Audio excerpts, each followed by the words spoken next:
Yet now apparently I'm wearing scale mail. Like it's brutal. Welcome everybody to our Adventures in Stronghold D&D Campaign 2.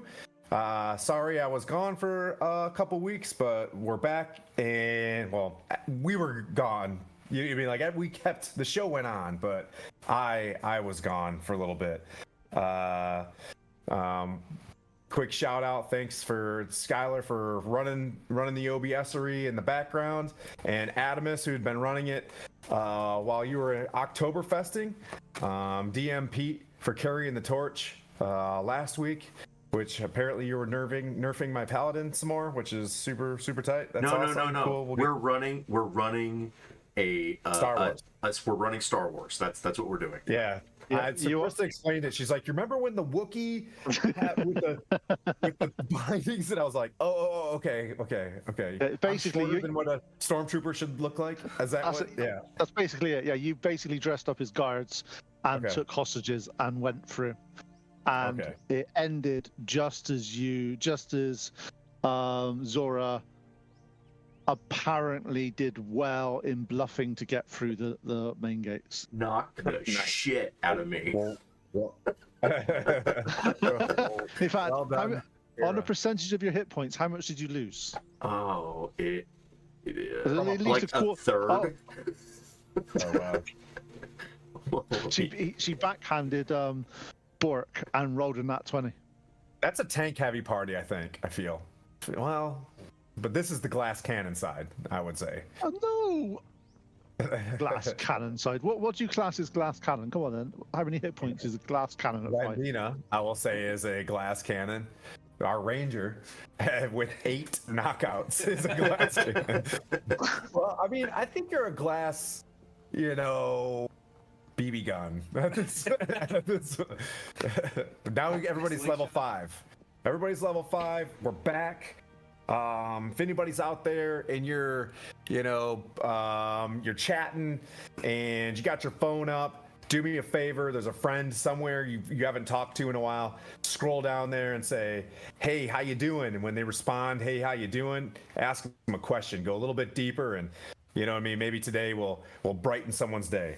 Well, beyond that, we are back into the end. Well, we're deep into Dragon of Icespire Peak chapter, which is the chapter 1 to our Storm King's Thunder, and we're gonna see where we go from here, because I pulled a little bit of an okey doke with raising you guys to level 5, and you got the recap. All right, so no inspiration today. Oh, shoot. We're starting off strong. Yeah, just trying to keep expectations low. Can't disappoint. We left Butterskull Ranch, and it was all combat. I blacked out for a second, man. I was just shooting arrows and Dying. I think that's what I gathered. It was kind of just a. You were right. There will be 0 inspiration from this. We are all now dumber. Do you need a hand? Do you need a hand? Yeah. We fought loads of tree blights, loads of orcs. Falcon did some amazing shooting with yourself. He was coaching you on how to be a better ranger. We then did a few things. I found out that Dorcas Bane, which was the stake from the heart of the tree, it's very fine metal, and we'll find out something about that metal at some point. That's roughly, and then lots of fighting. And lots of fighting. Lots of fighting. Yep. So the Woodland Manse led you guys to the Circle of Thunder, which was like a druidic circle. Yes, there was orcs that were preparing to ambush you, and Quaddle and Falcon. He was training you. You're his Padawan learner for a little bit. So today, at least Puent and Quaddle, you wake up from an 8-hour rest. You guys searched some of the caves in the Circle of Thunder. Falcon is there as well. You guys pulled your watch. I'll start this session with Big Al Calzorn and Dark draped over a horse. He's leading Dark's horse, and he brings Blandina back to the Circle of Thunder. You guys, as you were, clippity clopping down the road, Big Al says, "Hey, there's that isolated thunderstorm over top of that mountain. Those guys might need some help." So he meanders in there, and what you find are, as you get closer, you watch the clouds circular dissipate, like Ghostbusters, and the bad guy goes away, whoop, and the sun comes out, and you see a ray of sunshine. And you think, as you walk up there, you think for a second. Let's see. Do a perception check. As you're getting closer, Blandina. Sorry. Ooh, that's not gonna be good. 6. Not the first roll. First roll is bad, is it? That's not good. 6. Oh, okay. Well, Big Al Calzorn says, "Did you a weird? I've never seen an albino or a white horse just runs through the woods, and you hear crackling, and you think maybe you may or may not have saw something. And you're like, okay." And you arrive at a druidic circle. There are about 8 monolithic stones standing at about a 90-foot. Think of nice, clean, grassy knoll, right? And in the center of it, there's a broken mound at the top. There are various twigs all over the place, some scorching from a pretty heavy battle, maybe some where lightning shot across the ground in a couple spots, a couple burn marks. But you could see when you get into this area, there's it's almost not like a fey sense, but there's glistening rays of sunlight coming through this area. It feels very, very safe and calm. Your party has been, when you guys wake up, Quaddle, when you wake up, and Puent, when you wake up, you have fought 3 straight days from the Woodland Manse, where it was the OK Corral. Then you defended the place. You fought a dragon literally 2.5 days ago. The rest of the party goes into the Woodland Manse, fights for their MF life in there, fighting trees and all sorts of monsters. Then you go take the hill. So you wake up today. You seem when you wake up, you're getting really good at putting your kit back on. You can remove agency wherever you want, but the level 5 of this thing, when you see your bow, you just have a better familiarity of it. The hold of it seems like you can almost grab it, twist it around, put it on your back or whatever. You're a lot more fluid with it. You had, Puent, some pretty solid dreams last night of dark caves, mining, drinking ale, and you feel a strong camaraderie with your people and Moradin when you wake up in the morning, and you get the sense that you're more in tuned with your cleric powers. Blandina, you had a rough go of it as well. As you were traveling around your horse, you're sketching in, you're having better understanding with your spell book. Things are just popping into your mind you're just that's how I can make an explosion.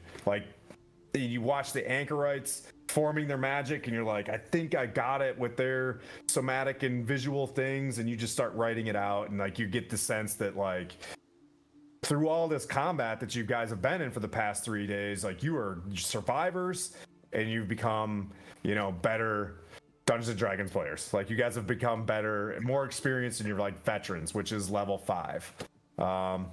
So what I'll do is, Blandina, you're walking up. You guys are just kind of waking up. So Puent and Quaddle, when I get to you guys, kind of describe what you want to do as you kind of wake up. You guys can be in different rooms in your own. Remember, there's like little cave holes. Yeah. You guys are in like almost half humanoid sized caves that you crawled down into. But Blandina, you're walking. You're at the base of this hill, bright and sunshiny. You can tell that the forest around you is starting to become vibrant oranges and yellows. I'm gonna tell Big Al Calzone. It's like, God damn. Sure. Yeah. Keep an eye on Dark, and I'm gonna go check this place out. This is kind of cool, and Yeah, we shouldn't stay very long. He's not feeling very well. absolutely. But you say this is where everybody was, right? Yeah. Looks like it. He's like, I heard about this place, but I never ventured up here. It's been what a Falcon would say, it was a blighted place, but this doesn't look blighted anymore. No, it looks pretty cool right now. I'll be back. Hopefully, I can find the rest of the team, and I'll walk up to the Druid Circle and do my tourism stay. Go look at the check out all the runes and see if there's anything interesting that I can learn about the Druid Circle. Okay. Yep. Go ahead. Hey. Anything specific you're looking for, or you're just making an assessment on the whole thing? I'm looking at the monoliths. Yep. Okay. I can pick up on it. Looking at like if there's any runes. Just trying to see if I can glean anything from it. So I guess it'll be first a history check. 14. Yep. So you remember that you had the big bad book of obelisks? Yes. Right? That you took? And you were reading a little bit of that throughout the evening. What was your number total? 14. Okay. You get that you've seen like one of the chapters was an obelisk that was surrounded by these stones. It looks a lot like it, but when you look up, you don't see the obelisk in the center of it. So maybe in your mind, this isn't the same place, but you look at the runes, same, right? Yes, Kai, we know that there was a car here, buddy. We'll go get him. We shouldn't have said that. That one slipped by. That is a trigger word for him. Does it appear that like the ground in the center is disturbed, like there was an obelisk? So you walk up and you see a spot where something clearly fell over and was dragged. You look out and you see it drags into the grass, and then the grass lifts back up like it either disappeared, but it was huge. It was probably, yay big around, and you know what I mean? Like it's something very tall. So you're like, okay, there was an obelisk here. And now gone. Am I able to tell anything about the runes? I mean, obviously, you can. Yeah, we'll give you one more check. See if you want to read and understand some of the runes. Does your character speak Giant at all? No. Okay. Bless you. What would that? Well, let's see. What would that be? I can help you with that if you need to, Blandina, at some point. Yeah, I mean, well, whenever you wake up, sure. I'm just saying, if you have any words you can't understand, I can speak Giant. So at some point, if you. How about this? I'm just gonna take,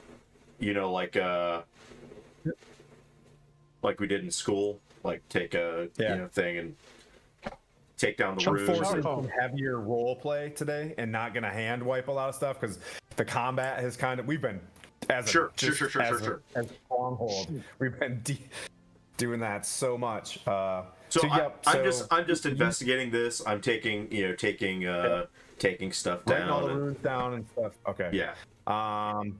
So Puent, you awaken. You're feeling like you're highly attuned with Moradin.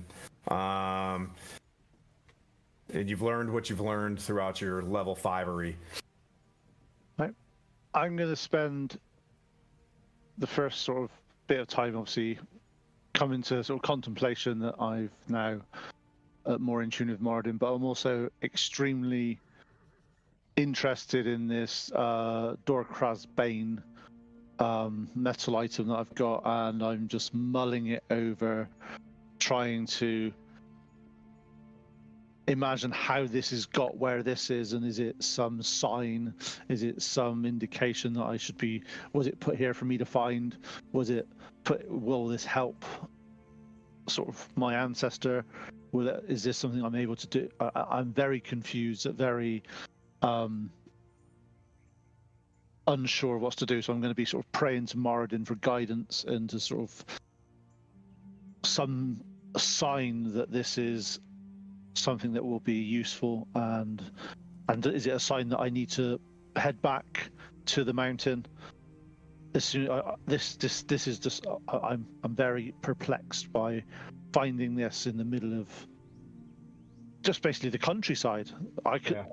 Anyone could have found this. It's more of a, is this a sign that I need to return? I need to do something. I need to go and see my sort of family, anything like that. Okay. So you say you're going to try to pray on it? Yeah, I'm going to pray on Moradin, sort of concentrate on my holy symbol and do my normal sort of stuff like that. Do you want me to do a roll of some kind? You can do a religion check. I'm really good at them. I'm that type of cleric. Oh, a natural 19. Come on in, buddy. I have no pluses to religion check. You are so religious. It's for some stupid reason. It's an intelligence check. Yeah, that's you weird. get the sense that by just merely finding this thing, the happenstance of getting here, that's you get the sense that that's the path that you're on. You get the feeling that you're just to get some clarity of like, well, I mean, why else would I have found this piece of this hammer / pick? It's going to be one of those, I'm going to describe, this thing can be almost, it's a piece of metal. It's a very rudimentric, you know what I mean? Like it looked like it's a bar or what do you call it? Yeah, like a bar. It's like a shaft of either some type of. It could be a hammer or a pick. You could turn it into a sword if you wanted to, but it's a pretty good size hunk of metal that could be crafted with a solid. But as you look at it, obviously it's an alloy of sorts. It's got the mithril properties, but it's got something else going on there as well. It almost like radiates a shining silver to it as well. Like there's like flecking, in there. But the bottom line is, as you pray on this, you don't have like divine intervention or what is it called, divine favor or whatever to pray on something. But you do get the sense, like a clarity that like if I wouldn't have gotten, obviously I'm on the right path. Your faith says I shouldn't be asking if I'm on the right path. This is clearly the right path that I need to be on. That make sense? Yeah, so also from that then it's because obviously it has engraved on there the Dorkraz Bane. I'm just trying to figure out is it like a handle, and then I find other items to put. I think more of this is the weapon. This was the weapon side of something. Like this, you know what I mean? It was like kind of a pick, right? Like a pick, a hammer and pick on the back. Yeah. Right? And it's like written in there. But what I'm saying to you is you can turn this into something, or you can continue on the way it is. The metal is what's important. Okay. As a dwarf, as you're looking at this thing, you know what I mean? It's like, but so it's older. It looks like it's seen some action. So would I have known? I'm just thinking from as a dwarven perspective. Obviously, is it something that sometimes special metals were made to overcome certain creatures? Yes. Okay. That seems apparent when if you know who that entity is, which I think you rolled for to realize that that's a pretty arch vampire-ish type guy. super side quests. You know what I mean? Like that's backstory side quest stuff. Yeah. Yeah, That's what you're saying. That's not level 5. Do it now side quest is what you mean. Yeah. Oh, okay, right. Sam, were the Sammys out there? Oh, okay. Let's see. So, yep, you get that sense. So just think about you're waking up right now in one of those caves that were in the bottom. Quaddle, you awaken as well. Okay. You're in one. You smell boar, right? There's still a boar sitting in a. You slept well. The boar was just chilling because now it's like hallowed ground. Yeah. It just stopped being like vicious and Okay. manipulated by the anchorites. So the boar just is hanging out inside of a pen. So of the 4 caves, so the Blandina, there are 4 cave entrances, about half a human size, to get into. They're kind of tight. They go into the hill. You wake up in yours. I can't remember what you found in there as well. So you guys can do re-investigations of your room if you want to. Same with you, Puent, because I guarantee based on what you guys were coming up with that you don't remember like the notes that they found and things like that. So we can re-find those things. That was just to give you guys a win at the end of the last campaign. You know what I mean? Like you fought all day, like you found some stuff. It wasn't worthless. So now you can re-find these things. Yeah, and I'm gonna do an investigation. I do know giants as well, if that helps out. Oh, So, okay. So yeah, go ahead and investigate, and then I'll pass you some stuff. Is a 23. I think in yours, we'll say that you found look like a schematics, kind of like rolled up, and it's written on the skin of some animal. It is the schematics for a large, what do we call them? Where you find water, the 2 water Dowsing rods. Dividing rods, something like that. Yeah. Yep. So you see something like that, and it's like written in giant as to like use this to find the next artifact. Take this, you know what I mean? Take this to the King of Fire. Okay. So I'm gonna take that. I'm gonna just look around a little bit more. I noticed that the boar is there. So when I finally do come back out into the forest, onto the knoll, with the rest of the party, let them know what I found.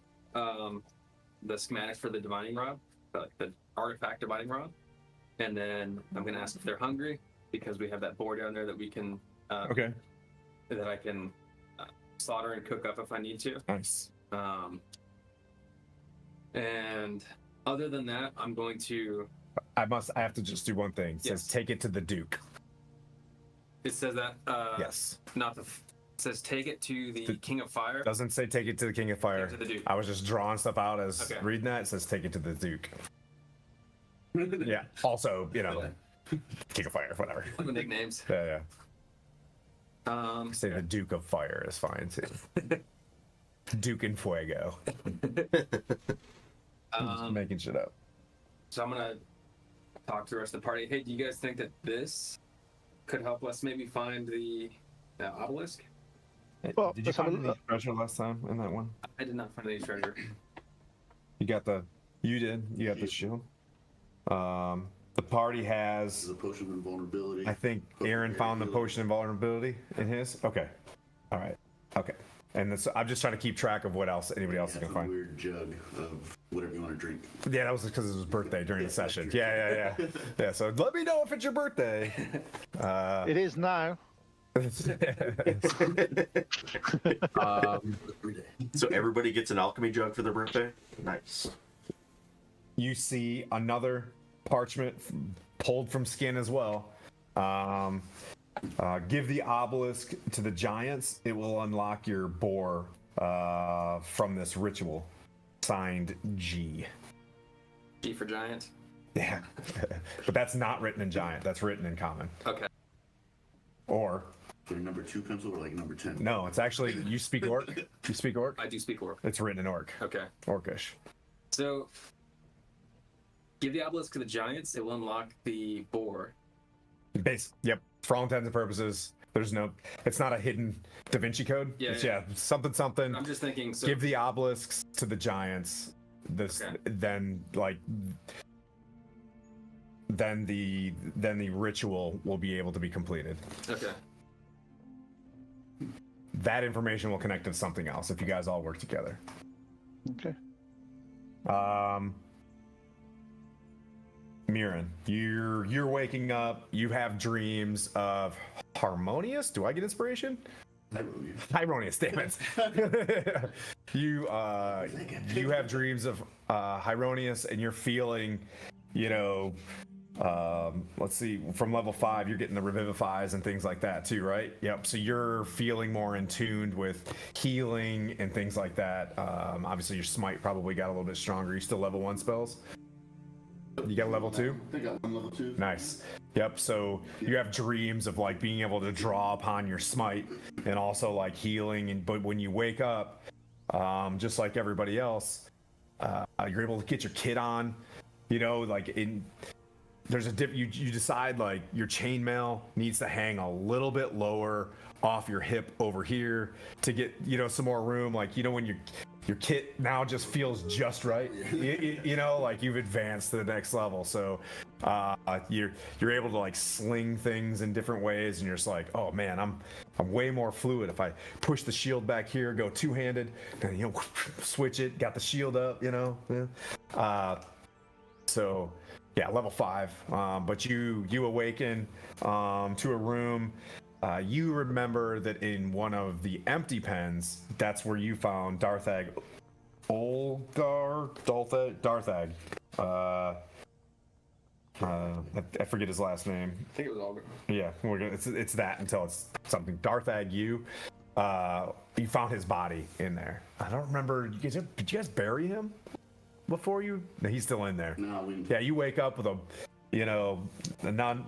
none too chill tinge, but yet you remembered you're on hallowed ground. So it's sort of not necessarily like it just keeps him in a constant state of, if you actually left him here, you probably wouldn't like decay much.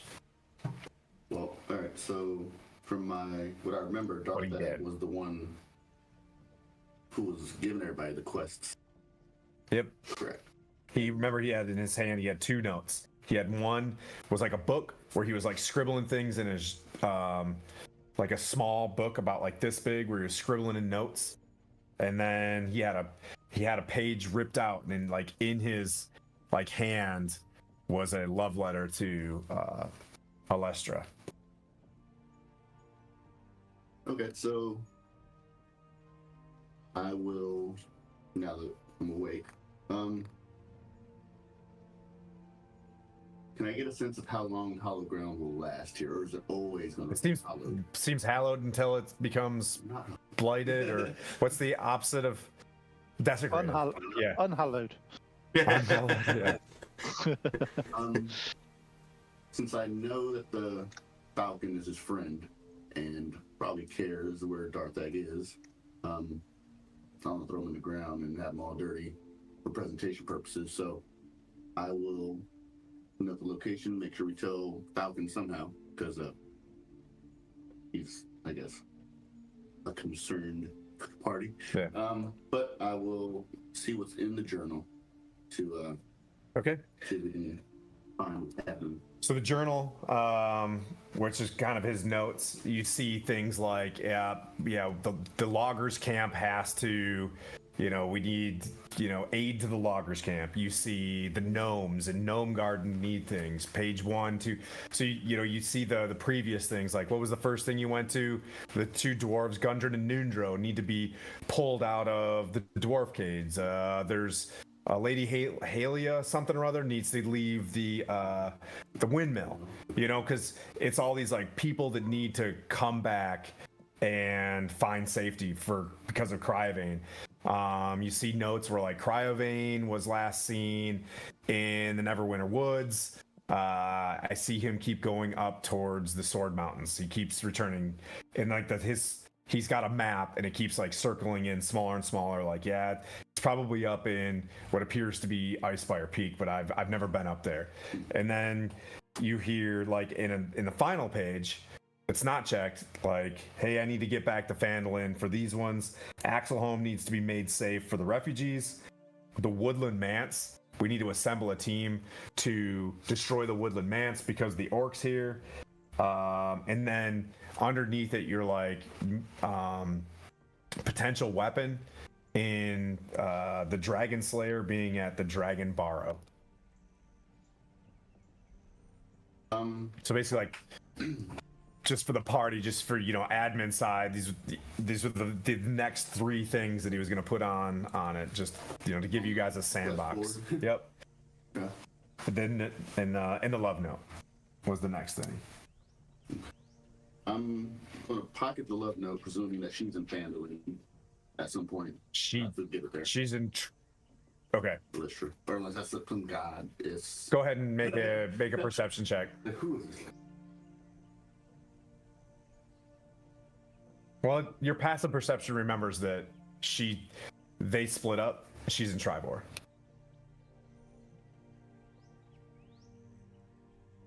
Okay, so she went to the Triboar, which is oddly enough probably where we're heading. Okay. The dragon burrow that's in his notes. Looking at the journal, did he also circle that on his map of where probably was going? Yep. So the Dragon Burrow, just on your guys's, it's like halfway between Phandalin and Neverwinter. It's like closer to Neverwinter on the map. Up there. Yeah. It's significantly, you know, it's a far off spot. Yeah. If you remember where Leylon was, where you guys basically broke in to go to Phandalin, it's halfway between Phandalin and Neverwinter and about 5 miles in. Okay. So a long ways away from where we're at now. But I don't want to say any adjectives that are gonna No, make you not want to. Just say. Yeah. But it's literally a long ways away from where we're at. Yeah. Noted. Until things aren't dire straits, I don't think that's the top of the list to go to. It's but 40 miles from your position. About a day and a bit's travel. Yeah. A little bit. So I will go ahead and put him in the traditional "I'm dead" pose, you know? Yeah. Little coins on his eyes. Yep. Like, rest well. Yep. Let everyone else know about the potential weapon, Dragon Barrow, and where those locations are. And then, let's see. Now that I got my weapons and everything else. Take a look at my fancy new shield. That was tailored up by Quint, and try and, you know, get used to the new swing of that and how that varies and all that. What I like to do is like the handle of the weapon, Quint, looks like, you know, just to play fun D&D, it looks like the weapon that you'd like to use. Or if you already have the weapon that you'd like to use, it looks like the weapon he wants to use or she wants to use. So that's why I'm keeping it very, when you take it to, you know, a forge, you can make things out of it. Yours looks like, man, this is the shield that I, you know what I mean? Like, it's got all the things that I would want for a shield. This looks like an elf ear. Huh? This looks like an elf ear. Yeah. It looks, the Weevil. Now my shield's with a Weevil. Okay, so and you leave. Darthag's laying there. You found 2 notes, sketches for a weird rod. You know, wrap up quest situations. You guys kind of all come out of these caves. You smell that you know, on some sort of like spigot, a makeshift spigot, Falcon is down the hill cooking like 2 rabbits. You know, he's been up a little bit longer than you guys, like as a ranger, you know what I mean? He was already, he's level 7, you're level 5. Yeah. You know, he's like, yeah, I checked out, and I also got you know breakfast for everybody. Cool. Thanks, buddy. he's not being smug. Yeah, he's actually, you have a pretty familiar feeling with him where like he's pretty open about training you and stuff like that. And he's like, yeah, this morning, if you want to learn how to get that double shot in, I'll show you. Yeah. Seeing Darth Egg down the hill making preparation for breakfast and all that, I'm going to somberly walk up and be like, I know you and Darth Egg were friends. Found his body. Yeah, that's what I expected. And he kind of points at the cave, you know, like, okay, well, this is a good place for him to rest. Suppose we need to get inform Alestra. They had a pretty bad breakup, but let her know she can either move on or find peace. Yeah, that said, also got a love note. Yeah, he grabs it and he reads out loud. He's just like, I forgot this guy has Batman voice. Alestra, my love, I'm sorry I left you next to the computer. How I did. I think this is it. I can't make an amends. Know that I love you with all my heart. Signed, Darth. Because I wonder, why are you reading the love note to me? Yeah, it's the narrator. You know what I mean? Reading out loud. He reads it and he's just like, well, I can finish a lot of work here. I'm removing the blight in this area for the Enclave. But that being said, if you need me, I can take this letter back to him, but it's going to be a while. If you guys are headed that way, I'd recommend taking this to her. I think the Triboar Trail is essentially our next destination to get to wherever we need to go. So I will go and make sure we get that delivered. And then if you happen to know what God, goddess, or whatever Darth Egg followed and how his funeral rites need to be carried out, I'll partake and help set that up for you. Okay. I was like, yeah, I mean, he wasn't very, he didn't practice a lot, but Selune was, his god. It's the god of looking up. Dark moon. Okay. On that note, after learning about my God-given powers, I need to go and talk to Blandina. Yep, you see her, she's up, scribbling, hastily at this thing. You guys are already getting up, and she clearly hears chainmail and things like that kind of moving on, but she's in it, just bookworming. Super bookworm. Unless you don't want to be, it's up to you. No, I like this. It's like the what is it? It's like the hot bookworm, I guess. That's just weird. Hot bookworm. You're definitely not hot. Right, Blandina. Now we see. Right. So, Blandina, Okay. please. Oh, I need to have. I need to have a word. yes. You've been afflicted. You've been afflicted with a terrible.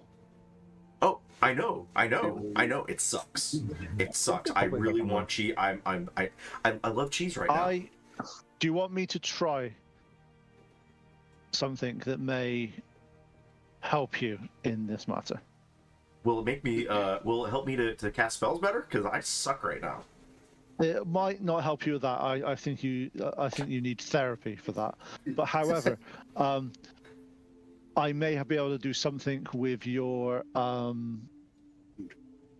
rat, maybe cheese / problem. Oh, that'd be great. Because these pumpkin seeds, they absolutely suck. Have you ever tried one of these things? They're so bad. Yeah, I did try one, and it didn't do anything. It needs more spice. Maybe more pumpkin spice.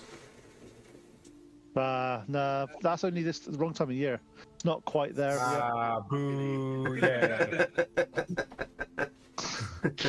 However, you seem the type that as soon as it gets to the 1st of September, pumpkin spice comes into your life. Oh, so we I do understand. We need to get to Triboar. I need to get my boots. That's fair enough. You need to turn into Han Solo, do you? Okay, I got you. Okay. However, please come here. So I usher Blandina forward. I get out my holy symbol, and I start praying to Moradin, and I am then going to touch my holy symbol to Blandina's head and cast Remove Curse.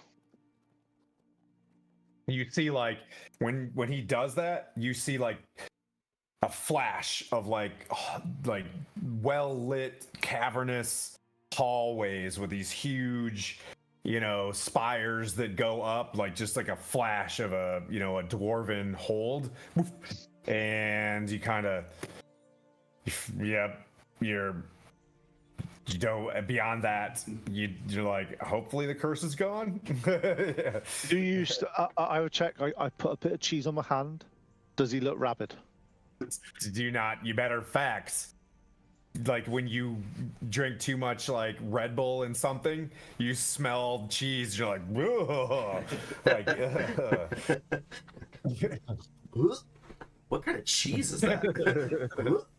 Well, this was the one that you were stuffing your face on 5 minutes ago. Cheese. Well, get it away from me. I don't like that cheese anymore. Well, in that case, then, I think you are cured. Moradin has done his work. And I go and give Quint a big hug, even though he probably doesn't want it. And I think, I'll lean into it and I'll basically pick her up because I can, because she must weigh about 5 kilos. Thank you, Does Quint. not compute. How many Copenhagen's per eagle is that? And I did say kilos just in purpose, just to confuse you guys. Like 5 kilos. That's You can only lift in pounds. I don't think you can lift landed. in pounds. That's about 10, 11 pounds, which is nothing, which is fine. It was a joke. I reckon you weigh probably 80 pounds, something like that. What, like 5 stone? Yeah. And a couple of pounds, 5 stone and a couple of pounds left over, yeah. Big Al Calzorn comes over with 2 horses, gets near where the rabbit is. He sits down and he opens up one of his leather satchels and he, has some food in there as well. And he sits down and helps build breakfast, but he's like, hey, we probably should get going here. Not a huge rush, but you see Dark he's over the saddle, not feeling so good. It's beyond your guys' level of magic. Nope. Yeah. Nothing's working. Don't waste your lay on hands. He's got NPC-itis right now. So with the talk to the party with the newfound, I guess, knowledge what we have, are we still heading, I guess, straight to the Triboar Trail to find this obelisk, or are we doing other things? Well, the reason we were heading for a Triboar was initially to save Blandina. That has now that quest has now been completed. That's been taken off the list. It's got a little tick by it. It's in the completed column. No more Triboar. Cool. So we have stopped Blandina craving cheese, which is a good win. At least that's for the variety. However, we still need to look at the obelisks. Also, is there any other rooms that we... I would point out, like, did you guys see that there was an obelisk here and it was dragged off that way and then it just disappears? Yeah, I'm going to go to where it was drug off to see if I can use any ranger intuition. Yeah. Falcon's kind of looking off to the side, like, not wanting to say, do you want help? Yeah. You know what I mean? But, yeah. Hey, Falcon. You still have a tutorial on your screen. You have a deselected tutorial. Yeah. Like, push A to select nature check. Hey, Falcon. Maybe you want to help me out with it? Yeah, he's like, I don't know, dig into your, survival techniques. It's on page 2 of D&D Beyond. Wow, perfect. Excellent.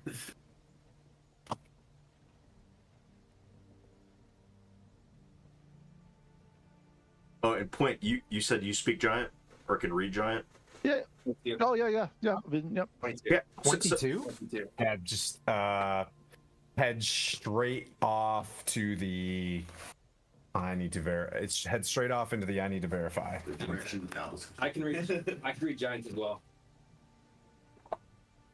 Yeah, when everybody gets back, it's like present all the runes. Like, what did these say?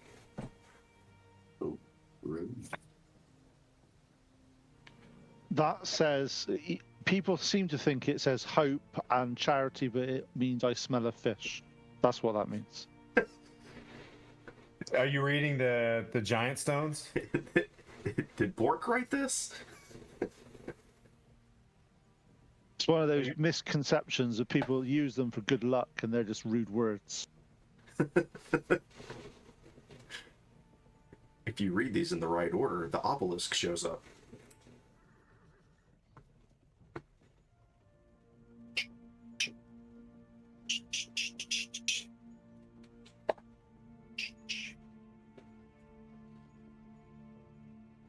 Just have to look. Oh, it heads off to the west, in the direction, or into the east. Yeah, heads to the east. Like for you, yeah, yep, straight east. That's basically towards Triboar, right? From where we're at? direction, yeah, yeah.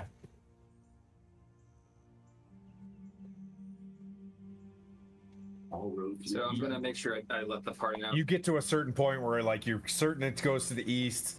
You could keep traveling, but you'd leave the party. You know what I mean? You're like, oh yeah, it definitely goes this way. And this is beyond where it was dragged down the hill and moved, but like where it looked like the tracks were being covered up by the twig blights or whatever. So you get the sense that there was like an active group of little twig blights that are like sweeping up behind it as much as they could and making it kind of difficult. But you were like, yep, I get that. This looks real twiggy, and you're on the hunt for. Yep. So on a knee, I just tasted some dirt. Yeah. Like a falcon, like Eat some poop. There, yeah. There's. Yep. You get the sense that giants that were wearing boots, took these. Okay. So I let the party know. Boots, huh? Like you step, like the foot is like this big. Okay. I've never It heard of looks a boot pretty giant heavy. before. Would I have obviously been a dwarf? Well, have a look at the pictures, look at the size of the feet and stuff. And I know that there's different types of dwarfs, different types of giants. I know that there. Would it be too much of a leap to go? These are probably X type of giants.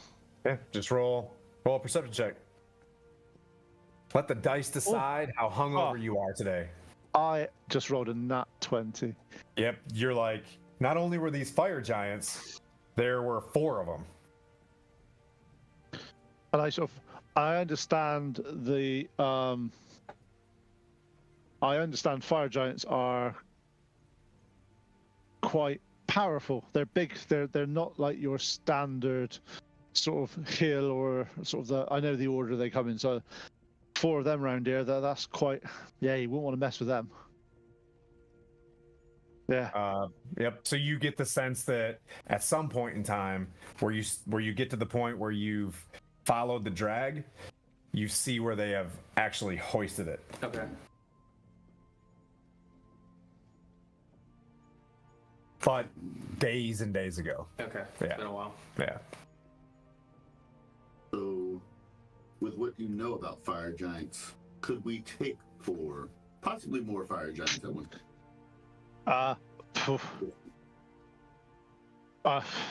They were. Were you guys level 18 in like the last time you guys? I'm pretty sure that you guys got freaking rocked by. Yeah. I mean, these fire giants. Bell was also a problem in that fight too. Yeah, there was a significant devil overlord in the room. Yeah, Belt was kind of a dick. Yeah. Ugh. That map lasted forever. Let's just say they are big and powerful creatures. So you're saying there's a chance? Yeah. So there's a chance. All right. Not one to shy from a good adventure. So, yeah. Shall we follow this trail of broken trees into the distance, or what are we doing?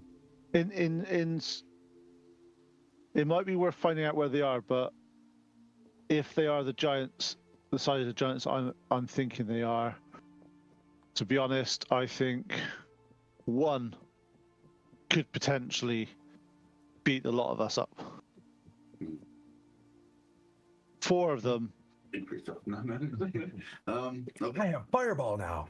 Yeah. I do Yeah, have fireball's fireball. really good against fire giants. Yeah.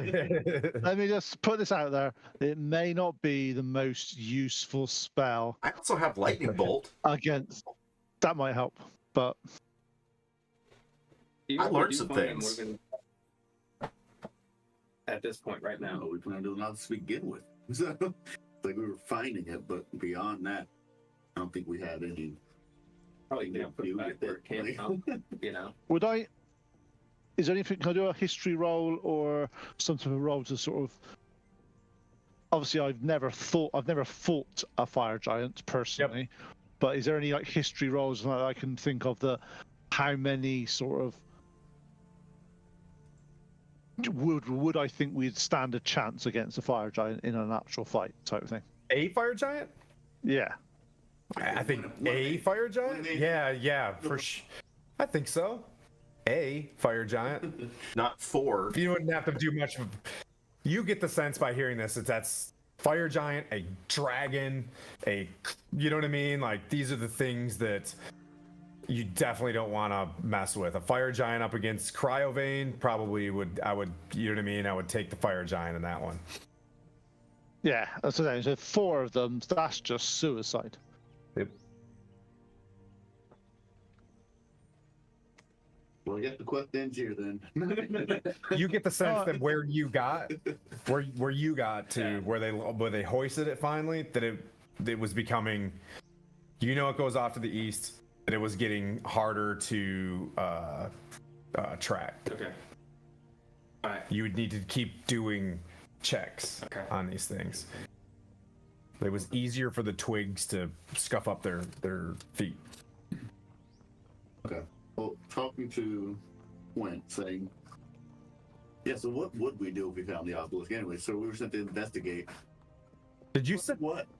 Did our other party receive a message from you, Quint? Did you send a message to? No, because somebody was going to come up with it and they didn't. Oh, okay.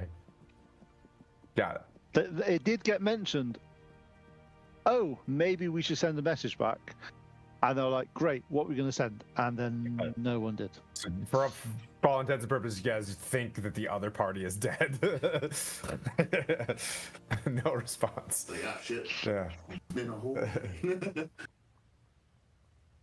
Well, that's right. Okay. We didn't send anything back, did we? No, you didn't. No. A couple times there was nah. That's what your Tim is for. Hey, we got this. Nah. I'm not going to, as a DM, I'm not going to remind you to do things like that. That's up to you guys. He's a mean DM. Listen, we just didn't get to that point yet. Yeah, you just decided to Star Wars the game. We get it. I know. Okay, so it might be worth just looking around. I'm just a bit confused of what the plan is to do for the next bit. We can obviously got the obelisk going that way. Fire giants. Be honest, I'm a bit nervous about that. I'll say to Mirren. You said you found that notebook from Darthag that had other things in it that we haven't done. Yeah, that a potential weapon, the dragon barrow, and then that's about it. The rest were axle hunting. We can go to axle hunting. Another gnome, please. Well, No. we have But the obviously we have several things on the yeah. scale we've already done. Yeah, we have several choices. We can either keep going to Triboar as the plan and see what's there. However, the reason we were rushing to Triboar was to save Blandina. That was the whole reason we were doing that ahead of sort of anything else, and we have managed to solve that problem ourselves. I thought the pumpkin seeds were only to stave off the lycanthropy for a short time. Yeah, he just It walks has. up. He didn't see you removing curse. Yeah, he's just like We still was got- practicing arrows. Yeah. I removed curse on it. It's gone completely now. Okay.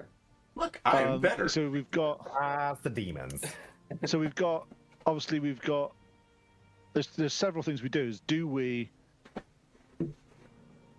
ensure that, because obviously this that dragon that beat us up was, to be honest, it hurt. It was quite that was quite bad.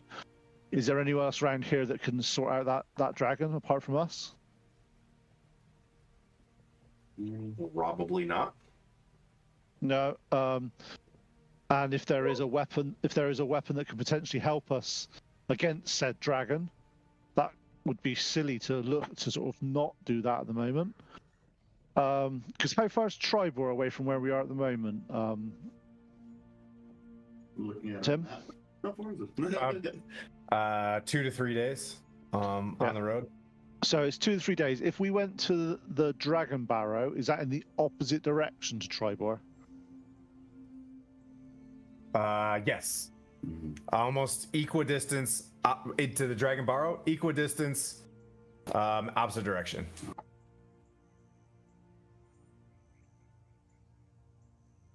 Because if I'm no adjectives like that. Yep. Real talk. I gave you guys a map for Sword you Coast. did, you did, yeah, you did, yep. Yep. I'm just going. Do we feel? Because Puent's concerned that we're leaving Flandolin to be decimated by this frozen dragon that basically handed us our asses last couple of sessions ago.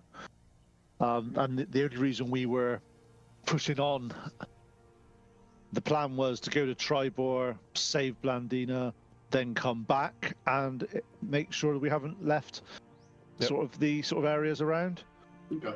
You guys have complete control right now. So that, Yeah, I get that we're on the obelisk and I get that that's what we need to be doing, but I can't sort of, if I do that, I feel that I'd be letting down the people of Flandolin that's sort of relying on us to sort of stop this dragon from ransacking their neighborhood and this landscape. So I'm trying to tell you something. Your sandwiches are outside, sir. Sorry. yeah, so the thing we've got to look at is, do we feel, and this is an individual thing here, obviously we've got 4 people here, is the 2 options we've got at the moment is go to Triboar, because that's where we need to find some information. Actually, there's 3 things, sorry. Triboar, to find out some information about some various things. We follow the obelisk and see what we can get to eventually on that. Or we go back and finish the Flandolin and make sure that Flandolin's safe. I think we've reached a point where we can take on Cryobane. I think the only reason we lost is because he got the jump on us when I was, down and out on smites. Just saying. But now that we are full up, presuming we get there in the same state, we could essentially free free Fandolin from his tyranny. So I do think the dragon is the next step. Yes. So do we? The thing is, we got the map that it says about this is roughly where Cryovane is from. We know that that's the sort of area that it's there, but we've also got the potential weapon that's a Dragon Slayer of the Barrow. How far, from the map perspective, if we went from where we are to where the suspected layer, which is Ice Peak Mountain, what directions are those in? Are they all in randomly different directions, or could we go? Yeah, so Ice Slayer Peak would be south for almost 3 days. Dragon Barrow, west, almost 3 days. Triboar, east, almost 3 days. So if we went to the Barrow, which was 3 days, is then going to take us about 4 and a bit days from the Barrow to the Ice Peak. Oh, yes. So it'd be like, because I'm doing Pythagoras in my head, so bear that in mind. So we could, if we go, so Yeah, in a it's week, like a triangle. yeah. Well, it's a, yeah. Because I'm thinking that Yes, it's almost an equidistant triangle to Dragon Barrow to Icefire back to where you're at. That's, yes, good job. You math better than me. Geometry better than me. I math better because I'm not drinking at the moment. If I was, I wouldn't be mathing better. So we could go to the Dragon Barrow, stop back in Phandalin, go to Icespire Peak, back to Phandalin to, I had this one out. and then back to Triboar after that. Because I think we go, just like you said, go to Triboar. No, sorry, go to the Barrow. See what's there. We don't. It's only an option at the moment. We just in the notes it said potential weapon, didn't it? Yeah. So it's worth doing it. We then do that. We obviously, if we are successful, we take the dragon head back to Flandlin and say, look what we did. Here you go, guys. Put this on display. You are safe. And once we feel that we've actually succeeded and kept this place safe, we then go towards Triboar and find out more about this obelisk. That's my thoughts. But what say you? So I want to just backtrack a little bit. The schematics that I found, what is the object that is going to help us find? Does it say on there? So the schematics, it looks like it's something that was already built. Okay. Right? Or in design, it's not here. It's just the design of a divining rod. But is it something that we could put together through the party? I don't know. Let me have a look. I'll have a look at it. Yeah. So I'll go to Puente and kind of show him the schematics, and then. But what is it going to help us? What does it find? What does it find? Okay. But the thing said to use it to find the next artifact is what the. Yeah. So is the artifact the obelisk, or is the artifact something else entirely? Yeah, because why would it to find the obelisk if the obelisk was There here? are multiple obelisks, as we know now from their message. They want to go that way. So is it just purely to find the next obelisk so they can collect them all? Or is it to find the next? It would just find the next object or whatever, you know. So if this is something that can help us through the rest of our journey, just to find our next thing, Right. maybe we can help. Yeah. If gather things necessary. it needs to build it. Yeah. Hopefully, on the trail of saving Phandalin, we can find, create, or make this thing. Then all the better. Does it say it needs dragon bone? What does it need? Yeah, I'll have a look at the schematics and just see rough sizes and sort of all that sort of stuff, and just see if it is something that I'm able to make. Because obviously, does it give you any materials or anything like that on it at all, Tim? We need some details on the schematics. Okay. Who wants to? Well, so There's different ways you can do a check on it. What do you guys decide? I'm having a look at it. I want to see, because obviously I've made things before. I've used forges. I've done all that sort of stuff. I want to look at if there's any materials on it. What materials do I need? What sizes does it need to do? And sort of, I just want to see if it's something that I could make. I'm just reading. I'm translating 2 points. Okay. Okay. It looks like it describes special types of metals that derive in a place from a metal called from Felbar, a special alloy that comes from there, a special alloy that comes from Mirabar.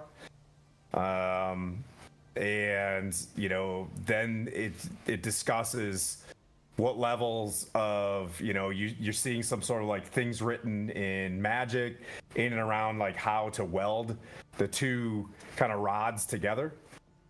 But So was that Mirabar and where? Sorry. Mirabar and where? Felbar. Just so I got it written down. Been lovely place this time of year. Heard them. I would have known. We know that those are quite far away places. They're not that close to here. basically describing, mixing an alloy, and you don't understand it, but it's just like it describes like in order to do these things, you'd have to,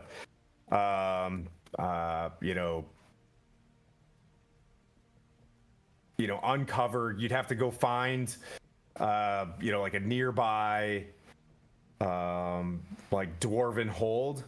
Like they're the folks that would have that type of kind of metal laying around in order to make it. The divining rod was like 6 feet long on, you know what I mean, like both parts. Like it's pretty giant size. Yep. Okay. Is there anything on there that gives any indication to what it would be divining? It looks like it's used like. Can you do an Arcana check? I don't know anything about Arcana. I will assist with that, and that is When you say assist, you will do it for us. yeah. Well, yes. You are not assist. By assist, I'm like, let me take care of this. I've got this. Thank you for I'm like this. decursing me. We're like this. I've got the somatics in front of us, and I'm doing the classic, turning it round and going. And I go. That it makes no sense whatsoever. And I go 24. Okay.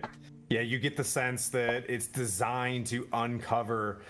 There's different things. There's obelisks that are used to bind something in your giant book of ordning, and then in your book, it starts to like talking about ancient, giant artifacts that were used long ago for special purposes.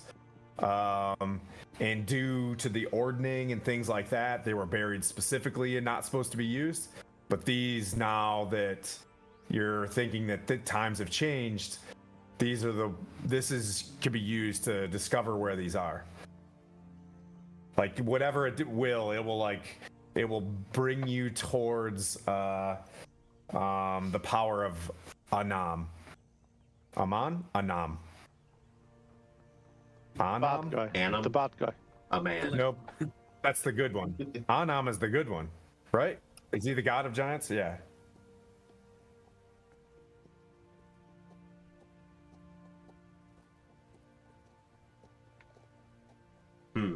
Anam? Did I say that right? Lore out there in the universe? Anam. It's lore now. There we go. Yep, it is now. It's oh man. But from these schematics, does it look like they could be scaled down to sort of make one suitable for us to use? Yep. It's This could Dungeons be and used- Dragons. If Yep. you guys really want something, you know what I mean? Like, Oh, no. I'm just thinking it's something we Focus, could do. note. It's definitely. yes. So where, on that note, then, if I needed to find,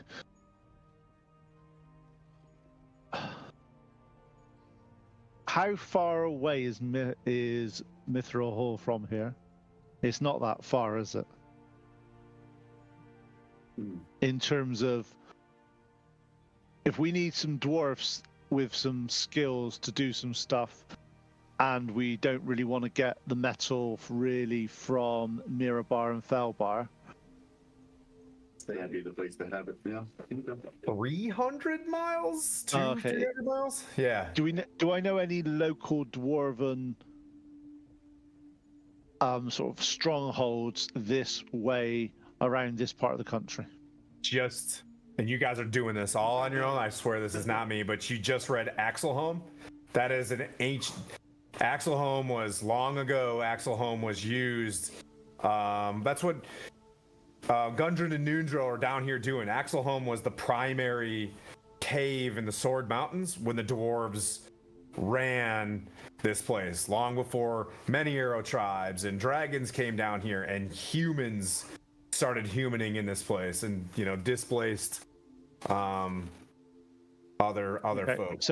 So the just I'm just making shit up. I'm making us colonizers again. It's okay. Reverting back to what we were saying there, that there was multiple quests in his journal that he hadn't given us yet. There was 3. One was the Axel Home one. One was the Dragon Slayer, potential Dragon Slayer item in Dragon Barrow. Was the third one to take out the dragon, or was there one that we missed? The third one was Woodland Mats. Get rid of the Woodland Mats. We've done that one though, haven't we? Yep. Woodland Mats, Dragon Barrow, Axel Home. And on that note, then, in the map, where is Axel Home? It's by Phandalin, to the southwest of Phandalin. Yeah. 10 miles south of Phandalin. Nice. So exactly between the Dwarven Excavation and Gnome Garden. Okay, so in that note, then, if we still stick to plan, then, and go, we could do both of those. We go to Dragon Barrow first. We then go back to Flandlin. We then sort of tell them what we're doing, just to keep them an update, and we can also see what's happening if there's anything around there that we need to do. And then we go and take out the dragon. Actually, or is Axel Home on the way to the dragon, or on the way back? We would have to go back to Phandalin to get to Axel Home. Okay. I mean, who are we telling now in Phandalin now that Darthag's gone? Yeah, but there'll be somebody in charge. We need to let them know that we've not abandoned them. Yes, the shop. We can just tell them what's happening, since that's the only. Yeah, I'm just concerned that if we leave it down there, that dragon's just going to basically make mincemeat of that town. Then I don't think there's any point in telling them before we go. Yeah, we gotta go back and get some. If it's en route to sort of the ice peak, it's nice to have a stopover and get some food and make sure we're all right. Okay, for chance. Yeah, basically just looking at this map, we basically just trudge through the Neverwinter Wood to the Dragon Barrow. Dragon Barrow it. Then we head down to Phandalin, spend the night, go to Axholm, which is just south of there, go back to Phandalin, go to Icefire Peak, which is on the way to Triboar. Yeah. Yep, that sounds about right.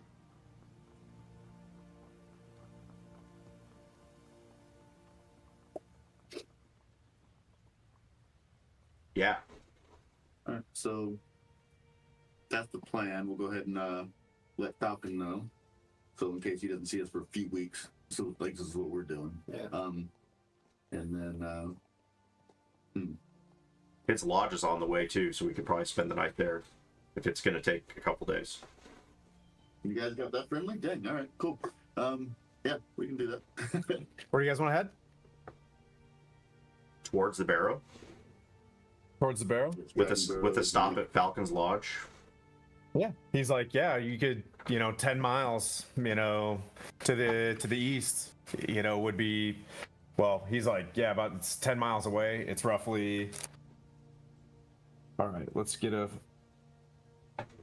Well, also, what we'll do is we'll run through our plan with Falcon, just to sort of tell him what we're looking at doing, and just to sort of see if he thinks it's achievable, rather than us going, we're just going to go do this. And You're asking the DM. no, I'm asking Falcon. Okay, so well, now that the orcs have been eradicated, I believe there's maybe one anchorite still missing. Doing my math, if you stop at my lodge, did you guys, he's like, yes, I think that now that the orcs are gone, I don't think you'd run into too many problems on the way, other than the natural, beasts of this land. I'll sort of say to him, have you heard anything about this Dragon Barrow I had a friend named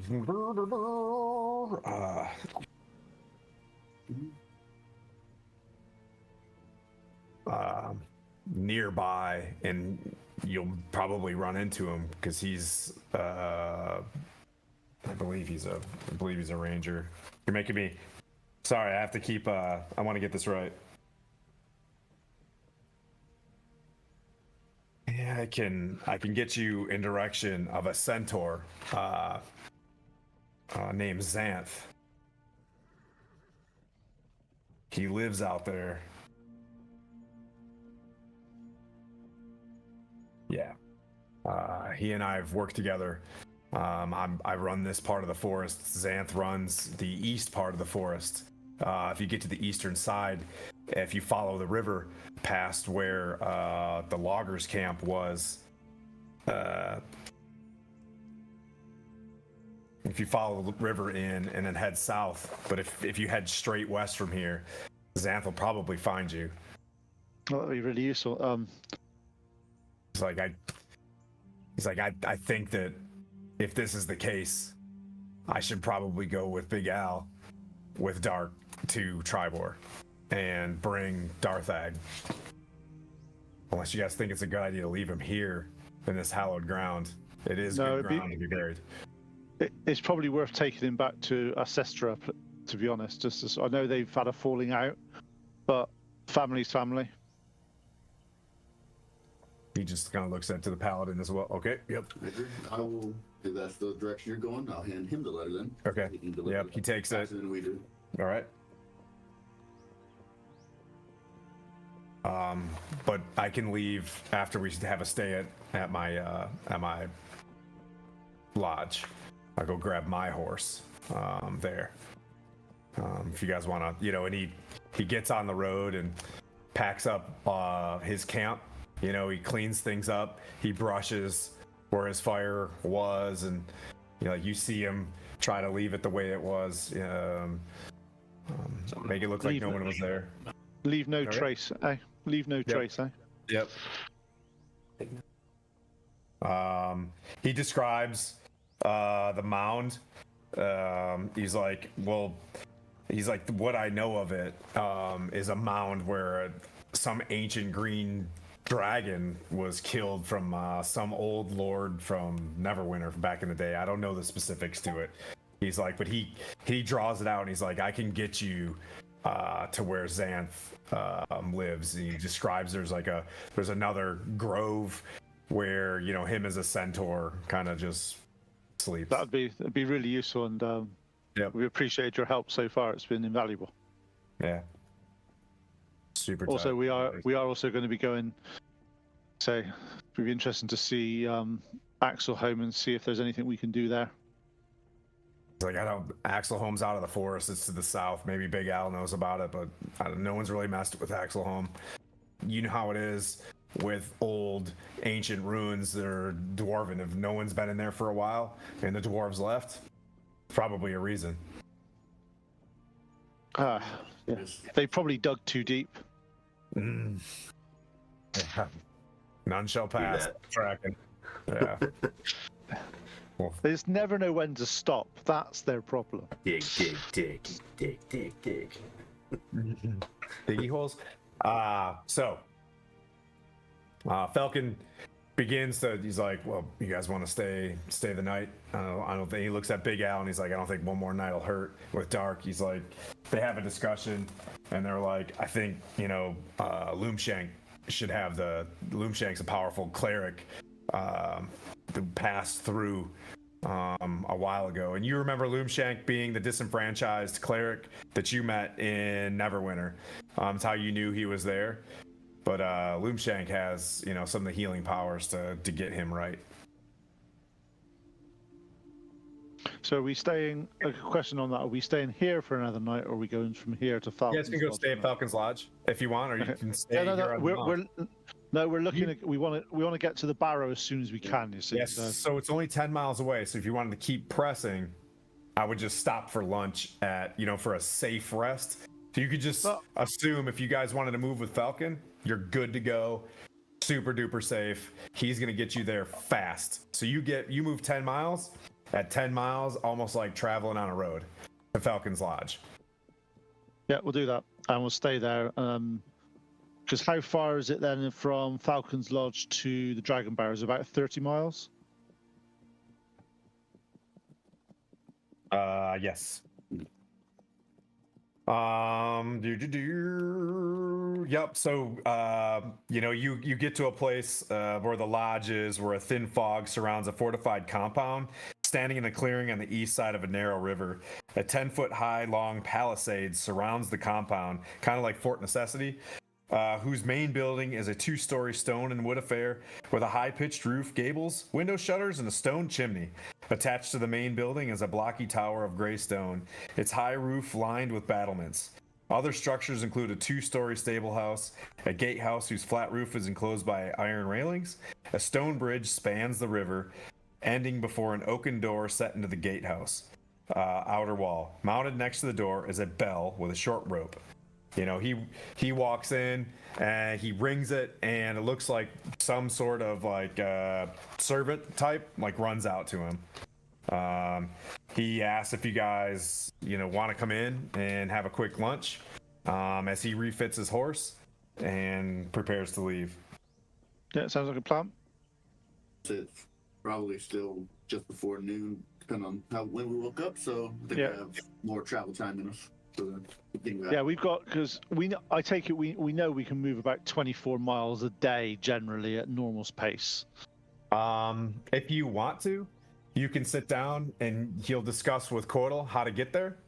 And yeah, he's like, yeah, do you want me to, he describes where it's at. And if you want to, he like, as my last kind of pass off lesson to you, I can help you get and find your way through this place. Like, not to insult your intelligence. I see that, you're getting wiser, but I'll take every bit of help I can get. Yep. Yeah. He's like, you got to continue your survival checks. If you get too lost, after a few checks, you'll be completely off the trail. Just remember, if you hit the river, head straight east if you get too lost. If you break out of the forest, you can almost travel in any solid direction. You hit a road. You know what I mean? You've been on the Fandolin Road before. So he gives you like backstops, basically, is what he's saying. Nice. So how many miles was it from here to the Barrow? Is it about another 30 miles or so? 30 miles. So we're looking about a day and a half then of travel from here. Yep. So he's like, you're welcome to stay here. He's like, but if you're on a timeline, because you're on now day 17. Day 17 of this thing. Yeah, I'm keeping track of the days because at day 30, right, the Well of Dragons kicks off. So it's the swordsman, sword.man or whatever's down there. Yeah. So I think we need to push on. We've only done half a day, so it means we've only got a day and a half left, and we can get to the Barrow then. But then we'll stay for lunch, have some food, have a rest, sort of refresh sort of make sure things are all okay. And then using Kotor as our guide. Lead the way, Kotor. Yes, please. All right. Yep. Make your first survival check. Roll well.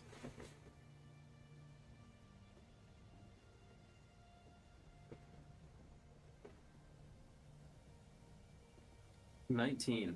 Okay. Yeah. You press on another 10 miles. Traveling, you stop when you hear something, you move.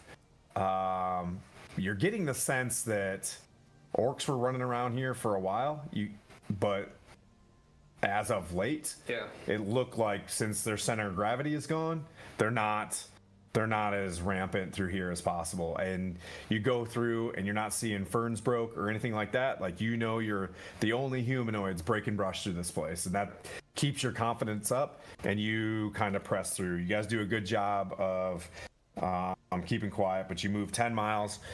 You get to your 20th mile. You can make it. It's getting a little bit darker, You can roll to go another 5 miles if you want, or hold up. It's up to you guys. But I think I'm saying, like, you can do your 20 miles, piece cake. Your last one, you're gonna have to roll again because it's getting darker. It's getting harder to track. But we've gone enough that we think we'll get there tomorrow. Yep. Yeah. So I'm unless you feel you want to push on, Kotor, and we can get You're there. very confident in where you're at based off that roll. That like you have control of where you are right now. Yeah. Do you guys want to push another 5 miles or make camp here? Well, if you're confident and you can get us there, it's always nicer to push on that little bit extra when the weather's fair and the travel is good. And if we need light, I can cast some fairy fire on wherever you need to guide you a little bit further. But we can push that extra 5 so that the next day we're not as tired from our last couple of miles getting there. All right, I'll roll for it. We cast that fairy fire. What do you? I can give you, and also I give you the blessing of Moradin as well, so you have guidance on that. So you have a 1d4 extra to it. I can give you a pat on the back. Thank you. Oh, cast it on here. See, two of us are being useful. That's all I have to say. You said 1d4? Yep.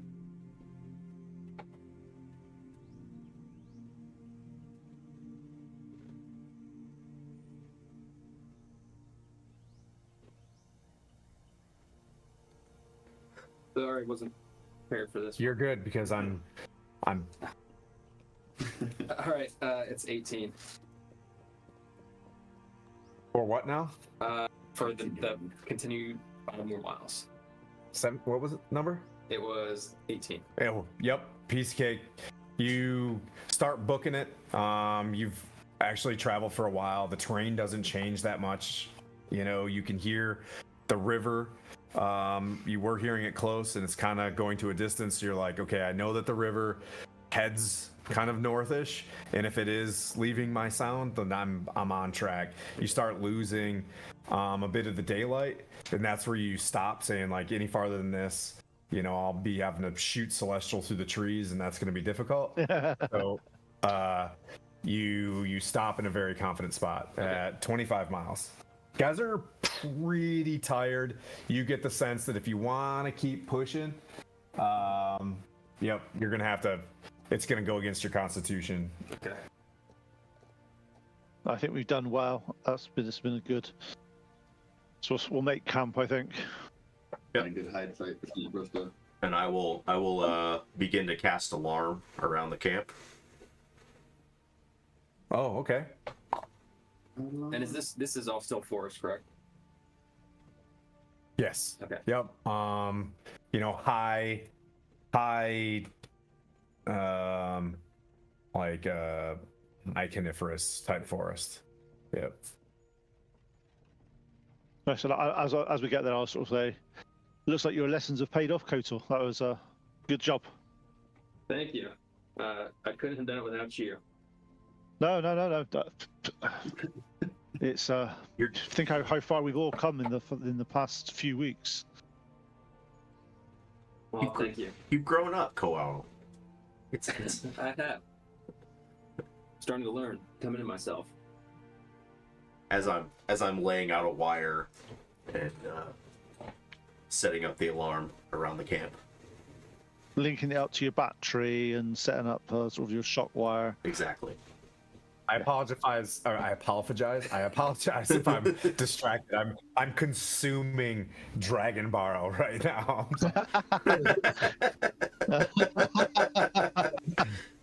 Are you trying to say that this wasn't planned? No, I mean it's planned. I'm just trying to not make it terrible. Okay. So, Blandina, you're gonna cast alarm. Yeah. Yes. Anything else that you want to do prior to any spell prep? Anything that you want to do before you go night? And who's shift number 1 and stuff like that?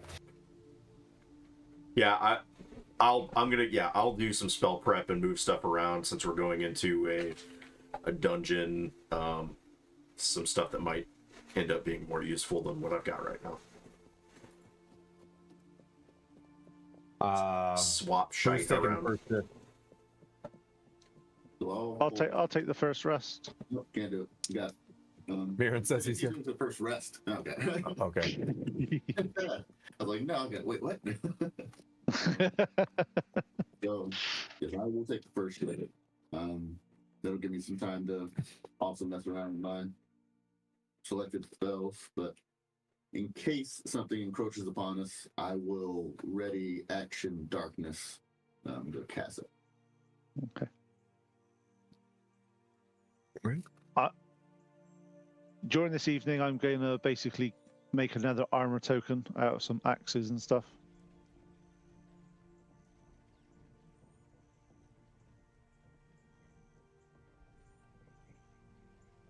You're depleting the axes.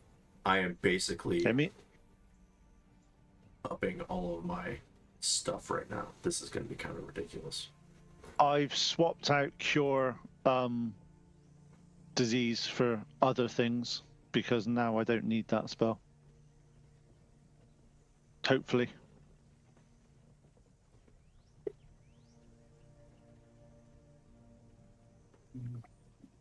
Hopefully.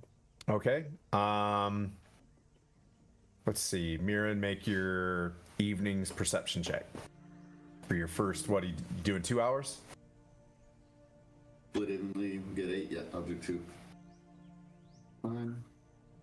And the least perspective, I got a 3. Okay.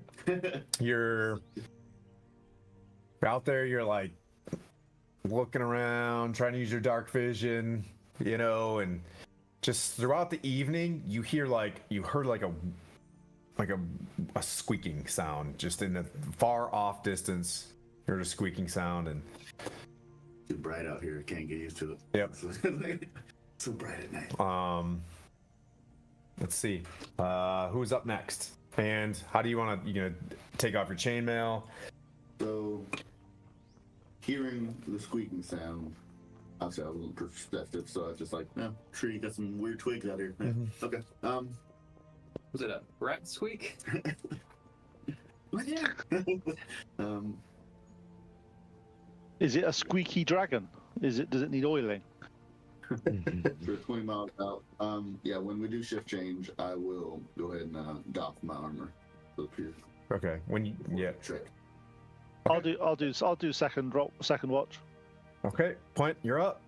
You see him taking off his chainmail. You finished up making your tokens. You did your tokens to build what now? Oh, you're making tokens. Yeah. Okay.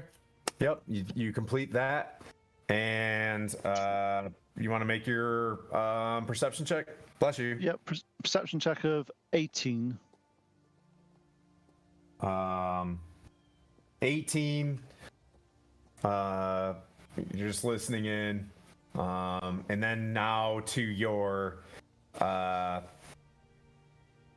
east, you hear squeaking sounds, and it sounds almost like wood. You know what I mean? Like a wooden wheel, and it's just kind of moving south. As in, like a cart with wheels or a wagon with wheels. How far And you away? get the sense that you crossed a road, not to maybe 5 miles back, and you just heard a wagon. Like, okay, it's just a wagon. Okay, and how far away do I think that is? Sounds like over just by listening to it and nothing else going on, maybe a couple miles. Okay, that's fine. At least do I have any indication from that if it's going north or is it going north or south, type, or east or west? Based on your check, it sounds like it's going south. Okay. Okay, that's fine. I just want Maybe a mile because you're in the woods. I don't know. Yeah, that's fair. I'm just it's far enough away that it's not going to cause us any problem. It's just more of a so I will wake up Kotor as the third person because he hasn't done anything yet, and I will explain to him that I heard the a wagon going south. Just if you hear it, just to keep you aware that was happening, but nothing's closer than that I could hear. Okay, thanks. Yeah, get the handover, and then he's up to sleep, and I take my armor off and all that as well. So I'm Okay. 23. 23. Same thing. You hear something. It's probably closer, probably about a mile, and you're listening in, and you hear like a distance, like a snuff, like a huff sound, and you're like, okay, it's just that's sounds like some sort of like farm animal pulling a, but you don't hear any voices or anything like that. It just sounds like a wagon. You don't see any light or anything. There's been gradual slopes, but that's what you hear. By the end of your shift, it presses off to the south and it goes out of your sight or your sound. So I will Hearing. wake up Blandina for her shift. Oh, hi. Hello. I just come out of my trance. So I'm gonna just do a quick handover with you. It was pretty uneventful. I heard a wagon being pulled or a car being pulled towards the beginning of my shift. It moved south, but it passed. That's the only event. And nothing has tripped the alarm. Nothing has tripped the alarm. Cool. Well, see you in the morning. No. All right, Blandina. What do you want to do I'm just gonna for your read. shift? I'm just gonna read my book. Okay. It's literally You got in order for your if you're gonna read and you're gonna be inside the circle, you can make a perception check at disadvantage. Yeah. I have a 6. Okay. Yep. You're just like, what wagon? Anyways, and you're just you're reading and everything sounds fantastic. That's why I have the alarm up. Yep. The same blue light of the sun going down, the opposite blue light comes up in the morning, and your shift ends. You guys wake up fully rested to the sounds of the early birds tweeting and stuff like that. That's what wakes you up. Like, oh, it's time to get going. If the birds are starting to wake up as well, but they're the ones that like travel at night. Just so you guys know, because I was ignoring everything, I prepared knock. Dungeon spells. And then I also prepared fireball as well, in case we just need to. Of all the places that I didn't expect you guys to go to, I was like, it's so far off the map of all the places that this is going to be theater of the mind heavy today.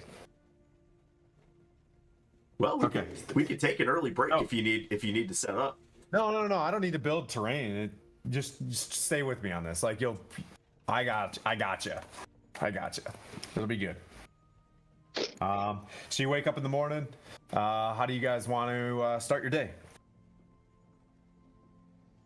So, want to make sure that now that I got this new shield, that I handed my old shield to Point.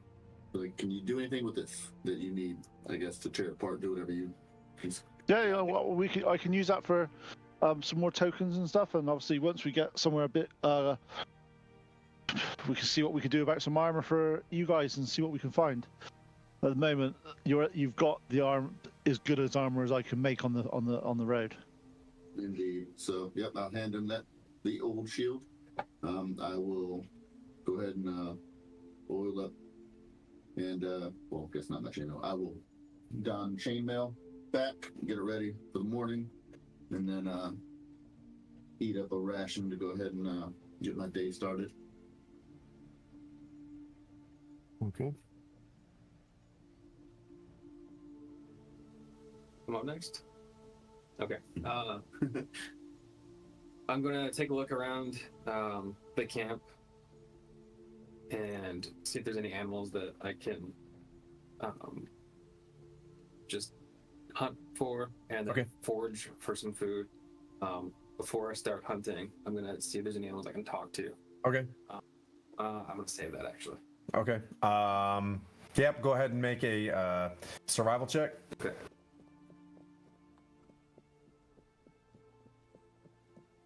Eight.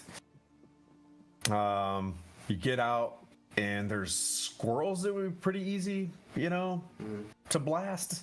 But there's nothing too significant. Okay. There's no elk cruising around. Okay. I'm gonna grab as many squirrels as I can get. Okay. Go ahead and take a shot. All right.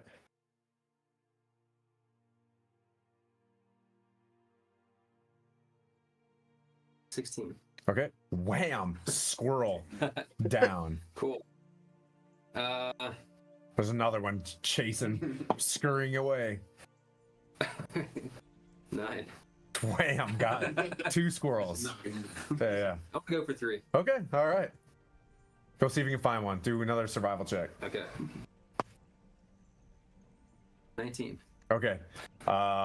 As you're looking for the squirrels, you do look up, and there is like a doe ahead of you, in front of you. I'm gonna take a shot. Okay.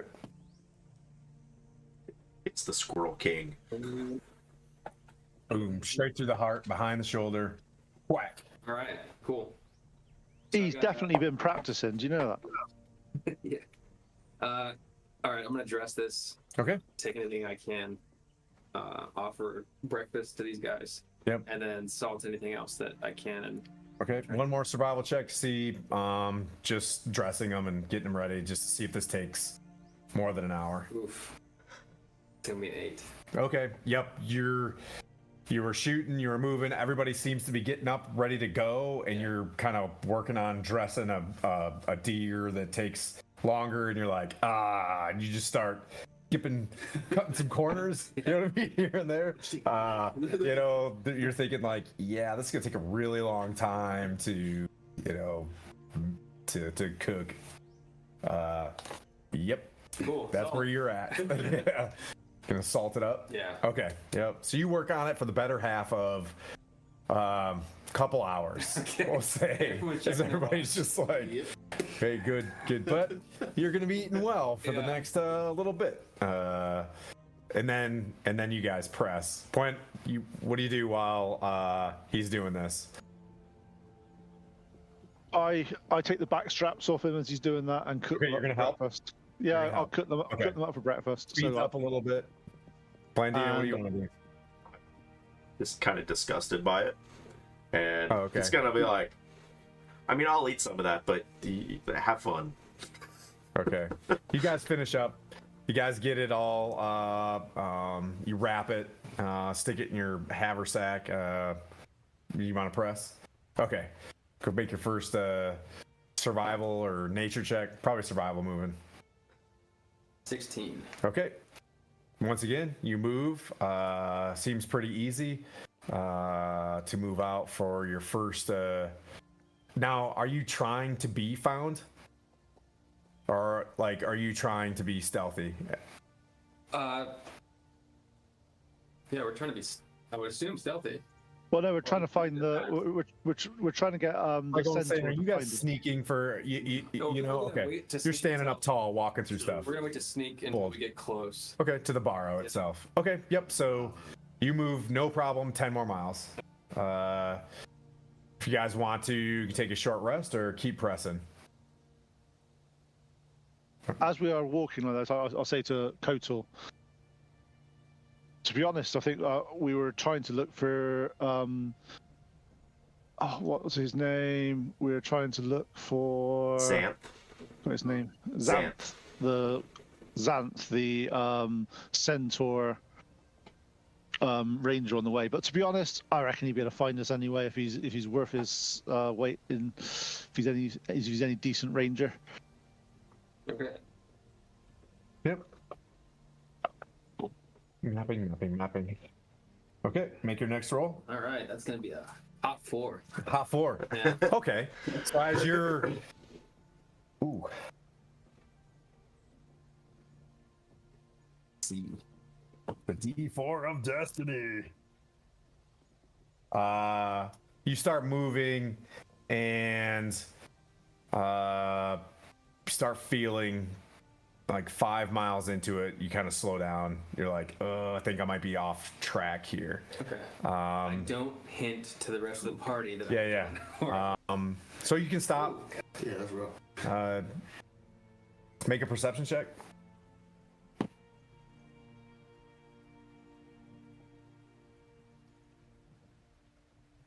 Um,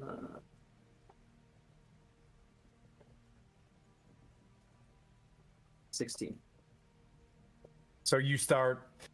Okay, I was traveling north there for a little bit. You know, you got off track and you start like trying to assess things.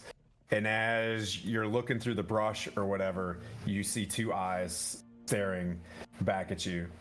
And it's just like, what brought you north after that far? The two eyes belonging to a centaur.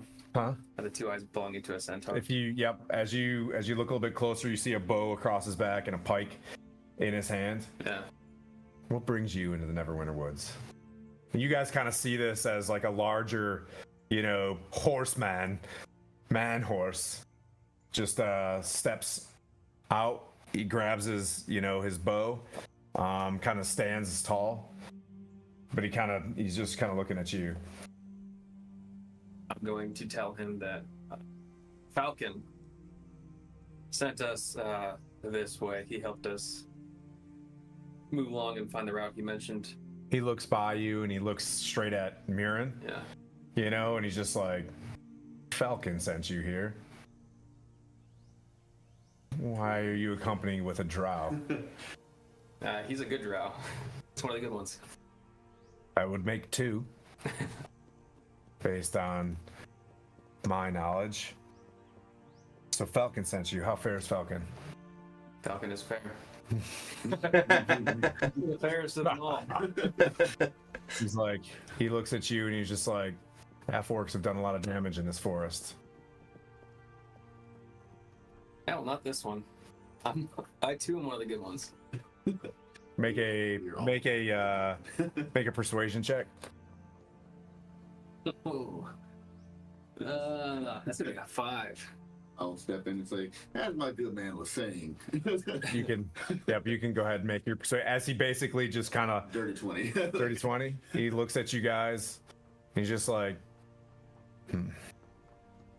So Falcon sent you here. Why is he sending you towards my side of the woods? I'm fine. I've been fighting the orcs and the anchorites alone. So we just encountered anchorites that we killed the other night. We are now moving this way to keep a secret. I kind of wandered over to this part of the woods, went off track a little bit.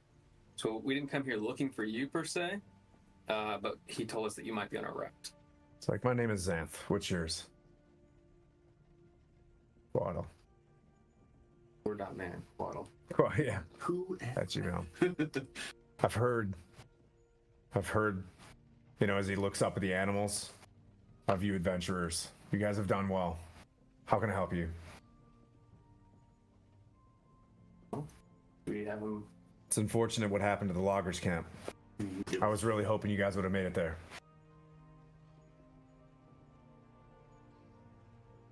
Loggers. Those Yes, the loggers camp. what did happen? Well, what did happen? The logger camp. Onkegs. There was a totem. And you see he's got like, look a bit closer. He's got a bandage around his waist. He was like, there was a man, Raskin. He was wounded there.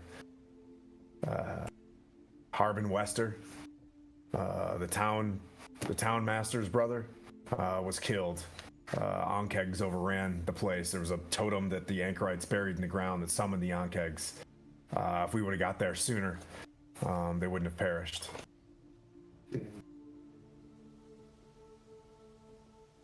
So, I mean, you can definitely ask him about, I guess, the lay down of the burrow, what he thinks may or may not be in there, maybe doing, maybe not. Yeah. And then what we can do with these on kegs, because they sound like a problem at the moment. He more or less wants to speak with you. Like he's just kind of looking over at the half orc, kind of making assessments. You know, bad persuasion roll. He's like, sets of.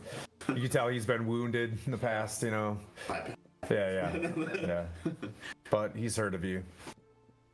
So with that, I'll say, were the on-kegs dealt with already? Are they a continuing problem that needs to be dealt with? Or... No. The camp is overrun by the Onkegs. The camp's useless now. Harbin Wester has perished. I think the guy, Raskin, showed up late with his wagon and 2 oxes. I don't know what's happened to them. I did an assessment last night and the loggers camp was empty. With Harbin Wester being dead. Take card moving south. Okay. Well, I'll butt into Miro, and I said, yeah, it was one of our sort of things to do, but we were just, there's so much going on in other places that we just didn't get down that far. It's been difficult times since most of the strong warriors have went south to the Well of Dragons. It's no shame on you. You guys have done a great thing. I'm sorry we couldn't be in more than one place at one time, but we're trying. I've been doing my best trying to protect this side of the forest. I too could not come to the aid of Don John and Harbin Wester. How many anchorite? We interrupted a circle of anchorites, and we did manage to take down a few. How many of them are around here, and do you need any help with them? It looked like it was just one, but they were gone. One got away. One got away from us as well, up near. I'll say where we were. I would say that they're probably running scared now. And then when they ran into me, they're probably made it farther to the west. Well, we've set our sights on protecting Flandlin from this dragon. We're here to sort of. We ran into it near Cryovane. Cryovane, yeah. 3 days ago. We ran into him a few days ago, and he turned me into an icicle. Yeah, I wouldn't. He like assessed your party, and he's like, "Are you here to eradicate Cryovane?" It's on our list to do. At the moment, we are just. I'll explain about Darthag, and say Darthag, unfortunately, is deceased. Darthag was so brave. He was running from place to place. I saw him go to the loggers camp. I've been going back in here to Falcon's Lodge to, brief to him what's been happening. But as of this morning, and he kind of listens, he's like, I'm not hearing any orcs. They were traveling through here in some pretty heavy bands over the past 2 or 3 days, but I haven't heard from any of them. The Anchorite raid was probably a night ago. Well, I'll say, Kotor and it's a couple of days ago now, took out quite a sizable number of orcs. Well done. One of the good ones. Strange, awkward eye contact. Yes. I understand. But we've come this. So we've come this far because of the Darthag's journal mentions that there is a dragon barrow here that may hold a weapon that could assist us in taking out of.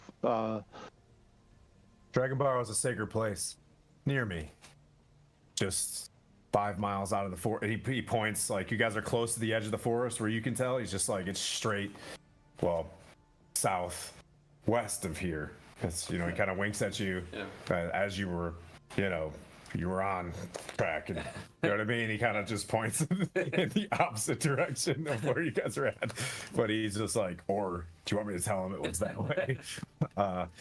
But Dragon Barrow, yes, that's the site of an ancient green, of a green dragon that was killed by Lady Tenamir Alagondar. The Alagondars were if you remember, they were the lords of which created Neverwinter before they were no longer kings and queens anymore. But Lady Alagandar's party, she had them bury the dragon at this barrow with the party themselves. So, and he describes to it, he's like, if getting the Dragon Slayer would have been very useful for the Well of Dragons if you guys want to press down and, you know, go to Tiamat, but you know, he describes it, he's like, I based on what you guys have done for the Neverwinter Woods, it's like I'd be happy to lead you to it if you need help. When you say it's I don't think we need help, but the more the merrier. when you say it's a holy or sacred ground, how do you, is it? I don't feel desecrating the dead to take weapons and armor and items from the heroes of old isn't something that I signed up to do. I think to be perfectly honest, that's what you would be doing, but it depends on whether you think, you know, if you, and I'm not trying to put any flavor on anything, but it's up to you to decide how you will your own morals. Well, I'm just, to me, it could be a wasted, you know, the world needs balance. Well, right? as long as we are doing this respectively and ensuring that we're reusing the items to save lives that are alive. These are dead people. They're however, just need to make sure that we're doing this respectively. Otherwise, I'm not happy with this. It's only for the most righteous of reasons that we do this, not for our own gain. So, but still, this will be. Still, they are the rest. They are the dead. They are resting. They are in. They are hallowed ground. You don't disturb the dead. We will give thanks for the weapon that will help us save the kingdom. Yeah, maybe we can leave an offering. Faerun. An offering in replacement of a less than. Well, there was a lesser weapon. I need to meditate and talk to Moradin and see if this feels. When you talk to Moradin, are you asking the DM whether? No. I am just going. From where until this point, I wasn't aware that Dragon Barrow was the resting place of the heroes that slew the dragon and all their items and all their. This is something that I need to sort of contemplate. This is not something I would do willingly. I think when they buried the heroes and the dragon here, their plight of dragons was no longer an issue, so they weren't concerned with keeping the weapon. I don't necessarily go there that often. There's strange, haunted lights that float above it. If he looks at you and he's like, "Have you heard of the Enclave?" He's like, "Well," he's like, "The Emerald Enclave is sworn to keep balance in the world. Within nature, you know, sometimes humans need to expand for their balance. Sometimes there needs to be a dragon when the forest creeps too far." I understand. What's that? I understand. It just feels. How would you feel if your ancestors were entombed in there and some other adventurers come and said, "Actually, we have use of this," and just took it? I'll make you an offer that these mysterious lights are keeping people away from being able to visit this place. and you, Quaddle, if you have any interest in becoming a member of the Emerald Enclave, if you clear this place of its spirits and allow it to, rest again, I think you'd be a valuable member of the Emerald Enclave, and I'd be happy to assign you to a portion of the Neverwinter Woods at some point in time. It's up to you with your dealings with the undead, or with the dead, excuse me, not the undead. That wasn't foreshadowing at all. But there's nothing wrong with exploring it and clearing it for now. Like I said, there's a problem, which we can solve that problem on the outside. I think, yeah, we're here to help, and we're here to help the order of things. And it's all for, So, the question you posed is, how would you feel if someone came to essentially put it not nicely, ransack your ancestors' graves? Question is, if you had the key to saving thousands, essentially, why would you not want that to go into the hands of those who could wield it? yeah, these are great heroes. I think they would understand what our quest is. I just feel that maybe we'll go. We need to go, obviously, so we do, but we probably need to. I will do some rites over the dead, and we need to probably let the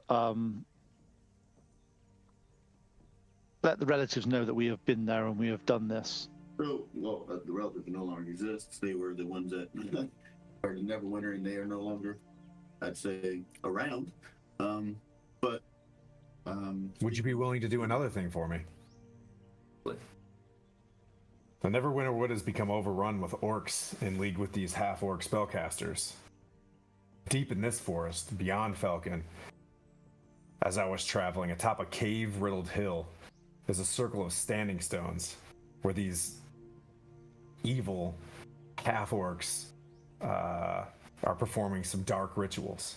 If you'd be interested, if you do these things, I think that would create enormous balance in this area. We're fighting for our lives with no one here. Is that the standing stones we already took care of? Like, back by the mats? Yeah, Falcon helped us take care of that. Standing stone, is there another set of standing stones, or is there one? There's a standing stone by the mats, big old tree, tries to kill people. That's that standing stones? Because we've handled that. Bought a big old lightning boar. It's good, it's hollowed. He just he looks up and he's just like, I think it's ordained by Maliki that you guys have been brought here to protect us. We didn't tell you because we didn't even think that it was a big deal. It's just something that we do. Didn't even come to thought, so. He steps, he hooves backwards from you and just kind of rears up like, okay. Yeah. Take all that on. I need to commune, and I can see. I just leave the dead where they are, dead. But I understand the need, but it just doesn't sit well with me. Well, Just make sure when we're there, just if we are looking for certain items to assist us. If any of you ransack or just steal common items or loot or just gems from these people, there will be consequences. yes. Might will be in order. But, so... Look, Paladin, be nice. The only item we need, or whatever we can find, I already have detect magic ready. We can quite simply find So, that. He tries to describe to you where this place is at. Okay. Roll a survival check.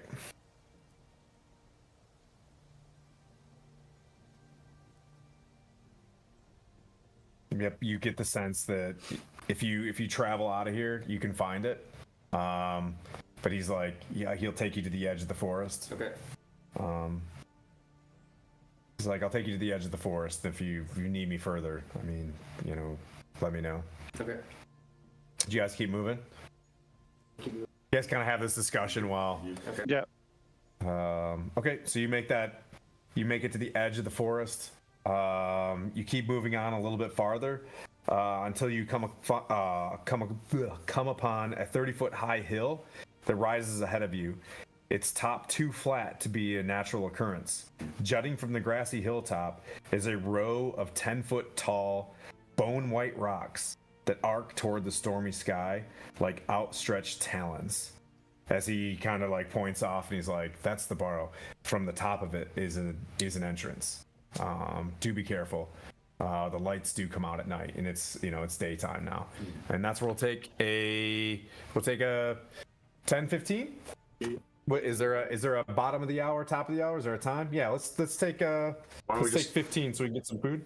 Yeah, what's up? Or just come back. Do you need to set anything up, or just food? I think I can do this one theater of the mind. I think I can do this one theater of the mind. Then let's come back at 25. 25? Okay. Cool. Can do. Thanks everyone for watching. Hey, Princess Pow Pow, if you're still watching. We'll be back in a bit. See ya.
We Okay. are back. So you moved out. Xanth told you the direction to go, and you see this large mound. The 30-foot high hill rises ahead of you. Its top too flat to be a natural occurrence. Jutting from the grassy hilltop is a row of 10-foot tall bone white rocks that arc towards the stormy sky like outstretched talons. Good news is it looks like the storms are beginning to dissipate in the area. It's good news. Probably direct correlation because we did that. Yeah, we did that. Yeah. I have to give some weather impacts. You guys crushed it. But the centaur remained in the forest. You know kind of where he was at. But yeah, where do you wanna go from here? You're roughly as far as you want to be away from this mound. Like you have the jump on it for the initial stealth check. You can be 100 meters out. Yeah, do you want to stealth it up there? So I think he's saying that these lights appear at night. Then we need to ask him what's the source of it before we even get into the area. Like, so do you know what's You called? guys look around and he's there with you. So you Like I was gonna wait by the forest, Yeah. but you know, since you guys, yeah, he's like, I was being real sneaky. Xanth's like, so yeah, you know, update. That is the tomb of Lady Talamere. What's her name? Alagandar. It's a big name in Faerunian lore. They were the kings and queens of Neverwinter before things Well, do you happened. know- in Neverwinter. As we're walking up with the guy, I'll sort of say, is there actually an entrance? Is there like a tomb entrance? Is there a way in, or have we actually got to sort of like, do we need to bring a shovel? He's like, I don't know, I'm not a grave robber, so like you guys go up there. And you Grave robber? Oh, what? I just wanted to see if you guys are gonna actually do it. This is nuts.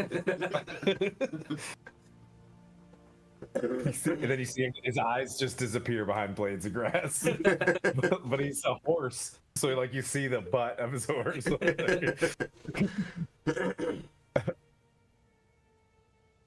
What was the other question you were gonna ask? Is there an entrance? No. He's like, I thought he said earlier that the entrance was on the top. I could only presume. Yeah. Okay. That's where the Entrance? that's where the lights are. Okay. So the question was, does he know the source Yeah. of the lights? No. You think that the lights may have stopped because of what we have done? He's like, I'm actually kind of learning too. Okay. Okay. I hang out in the forest. I don't really come out here that often. First. Yeah. You guys are the first people interested in this place, so Yeah. Let me know. Let me know what happens. So do you want to set up an ambush on this? Well, Side? anything. I mean, at that point, if the lights only appear at night, The dragon is dead. The dragon's dead. His head comes up out of the Yeah. the dragon's dead. It's a burial site of the dragon. I understand that. He's down underneath the I don't think- grass. so if he's never seen them during the day, we can presume that they only show up at night. Yeah, and it should be. I mean, I would assume it's hollow ground as well. Hallowed ground. No, that would take an act of the power of a god or something to do that. Can you hollow ground what? Have I you- can't do that yet. Have you guys experienced hallowed ground? This is wild. I can, no. Okay, so the answer is no. Well, then that could solve problems real quick. Okay. I think what we need to do. There is a priest, though, I think, in Triboar that could do that. Go back and get that guy. Shit. Well, I guess we can look for any perceivable way in, unless it's just a dirt mound. Somebody had to put all the people and effects in there, so it's got to be a way. However, my perception is the lowest. And also, to be honest, we're not even out there yet. There might be a glaring "Enter Here" sign in neon writing. I was going We to say don't know it's at this a point. big neon sign. Here, what's here? And to be honest, we don't really care about the lights. We're just going there to look. So if it's daytime when we get there, that's not a major problem. All right, let's do it. Let's stealthily do it. You're gonna stealthily do it? All right, make your stealth checks. Go ahead and say I'm not already. I stealthily, in my normal Puent fashion, with a 1. And I had a So we're 20. having 4 now? 2. Okay. They cancel out then. We're fine. Yeah. Yep, it's on you. Far away from that 20. I got a 9. You got a 9? What'd you get? Well, that's an 8 because I got negatives. I just walked behind 22. Quint and just like You got hold his- 22? Nice. What did he? Yep. So as you guys are trying to go up the hill, the dwarf, stumble and you catch him. Like with your nat 20 to keep him quiet, and then you look over to see him fall over, and you trip forward, and Quaddle, you catch Mirren as he kind of stumbles. You get to the top, and there you are. These pure white stones that are standing up there in a row. There's about 10 of them, looking like that. I don't know if you can see, but yeah, there it is. As I hastily read, like, so how big are these stones? they're probably about 10 feet tall. How far apart are they? Ish. 20 feet apart. So they made of a sort of like a what type of stone do they look made of? Because as being a dwarf, I like stone. I'm gonna put my hand on it and feel and see if I can recognize what type of stone it is. I'm doing this on purpose. Yeah, stone. It's very, yep, Very stony. very stone. In the region of stone. Yes. very, Yep. very stone, much rock.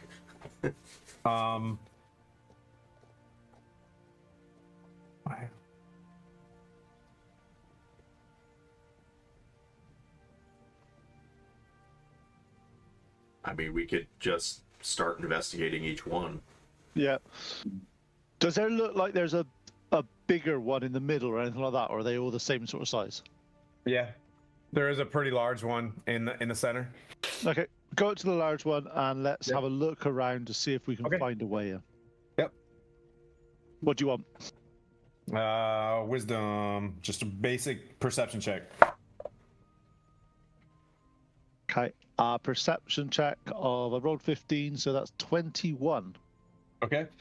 You see that as you are looking, you're assessing you see the big one, you walk up to that one, you look at it, and you can see that it looks like it's a plug. Like it's sitting on top of,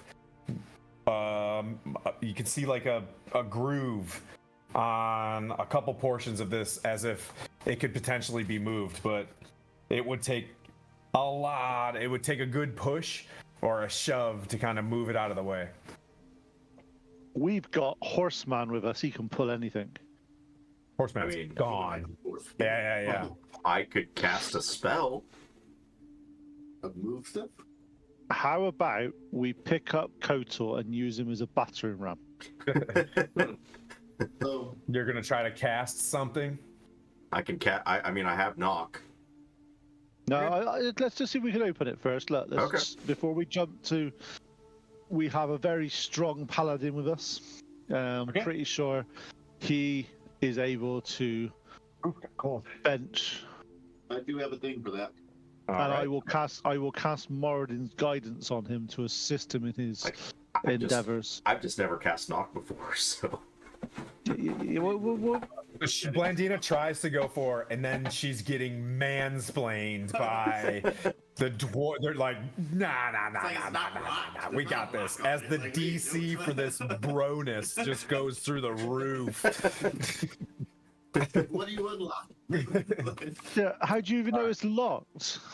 I don't. Exactly. So don't waste a spell. Come on. I mean, it's locked by gravity. Unlock. That's a hell of a lock. So I'm gonna go ahead and just, I guess, prevent myself from looking. Oh, you're gonna use peerless. Yeah, I'm a peerless athlete and be like, you know what? Don't even worry about this. Okay. But I don't know how much this stuff weighs, so. But the amount I can carry, push, and drag and lift is doubled, and have advantage on athletics and acrobatics. So I will attempt to resume it It looks in the ground. in the almost like a car weight. Like it's huge. Yeah. Yeah. It's a big like stone. This is 10 feet tall, probably like 4 foot wide. You know what I mean? Like it's a big thing. But it does look like it's not affixed to the ground. Like that when he's like it's a plug, it's plug. Okay. But go ahead and give a push. Attempt to push. This would be straight. What do you want? Straight acrobatics, athletics. Athletics. So what are you trying to do from the base? Trying to push it? No. I'm not gonna jump and then try and push it at the top. But your thing is push. Yeah. You're gonna push it. Okay. Try and push it over. Okay. And even with advantage, I only got a 10. Yeah. He does that. I just whisper to the side, knock, knock. Are you cast knock as he does it? Yeah, just under my breath as he does it. Knock, knock. It topples over, and then What did you want? dank dust. And I didn't go, hear the knock spell. I You go, think you did this? Mirren, that's awesome. Way to go. Question: have you? This is just a side note. You read what knock does in terms of the spell. Yes. Have you read the effect it does as well? Yes. The 300 feet. So what does it? The loud knock. Yeah. Yeah. That you can be heard. That you can be heard in 300 feet. Right? Sure. Hear the gigantic 10-foot tall monolith and slide down. Yeah. Listen, Yes. it's just Mirren just making. It's like he's so strong, and he's such a paladin that he. Oh, you wanted to know if the paladin heard it? You can do a perception check to see if you hear like. No, I get it. It's on me. It's because I put hands on it. It was just Okay. Boom! It's like, yeah. See. The opening beneath the rock reveals a 2-foot wide spiral staircase with flagstone steps. You can see it descending and it turns tightly, but it looks pretty tight. Point. Boom. Do you think you could maybe scout down there for us? So Are you trying to say? Are you trying to say that I'm not going to fit down a hole because I'm a bit rotund? No, I just thought you're a little bit more compact than the rest of us. I'll look down the hole.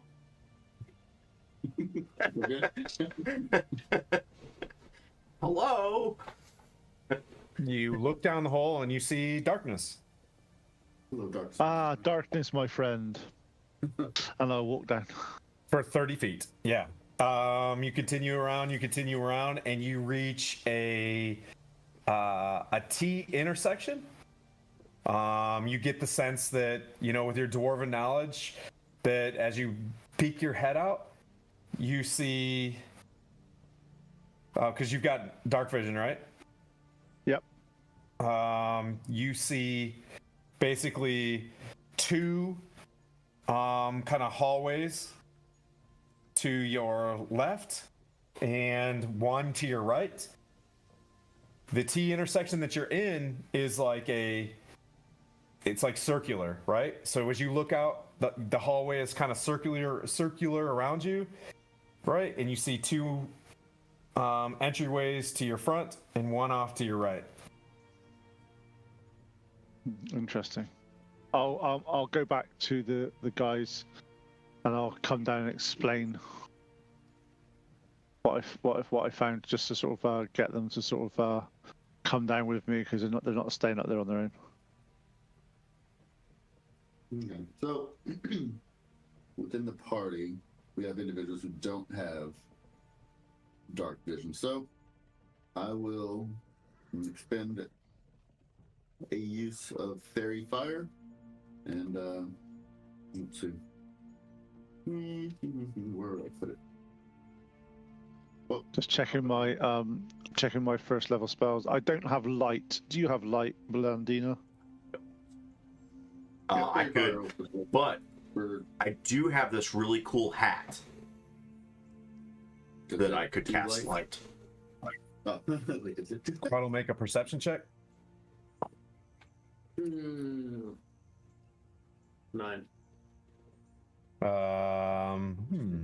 Okay. Said no. Yep. It's like you're kind of like you're looking, you're pulling rear security now. You're like, yeah, forest looks like there's nothing coming from the forest. We're good. All right. So you said your hat can cast light. Do you have to wear the hat to cast light? Is you lose Nope, anything? I can just use the hat to cast it. No. What would you like light cast upon? If the 30-foot radius from whatever you cast it on. Well, I'm glad that you asked him in this campaign what the paladin wants light cast on, because in our Witcher campaign, he put it on my helmet. Where everything is right at. Yeah. Yes, I did do that. I'd say put it on the weapon. Yes. Go ahead and throw it on the long sword. Okay. So I'm going to. That's an intel check. I need to see DC Arcana. So needs to make a 10. 11. Just. So I pull out the hat and I go, lights. And Who needs light? You? Just you? I don't need light. Who needs light? Just Blandina. Blandina. Okay. No, I have dark vision. But who needed light? You said not everybody. Yeah. Dark vision. Everybody. The fact, I think You hear from the tall grass way out, LOL. You guys are doing great.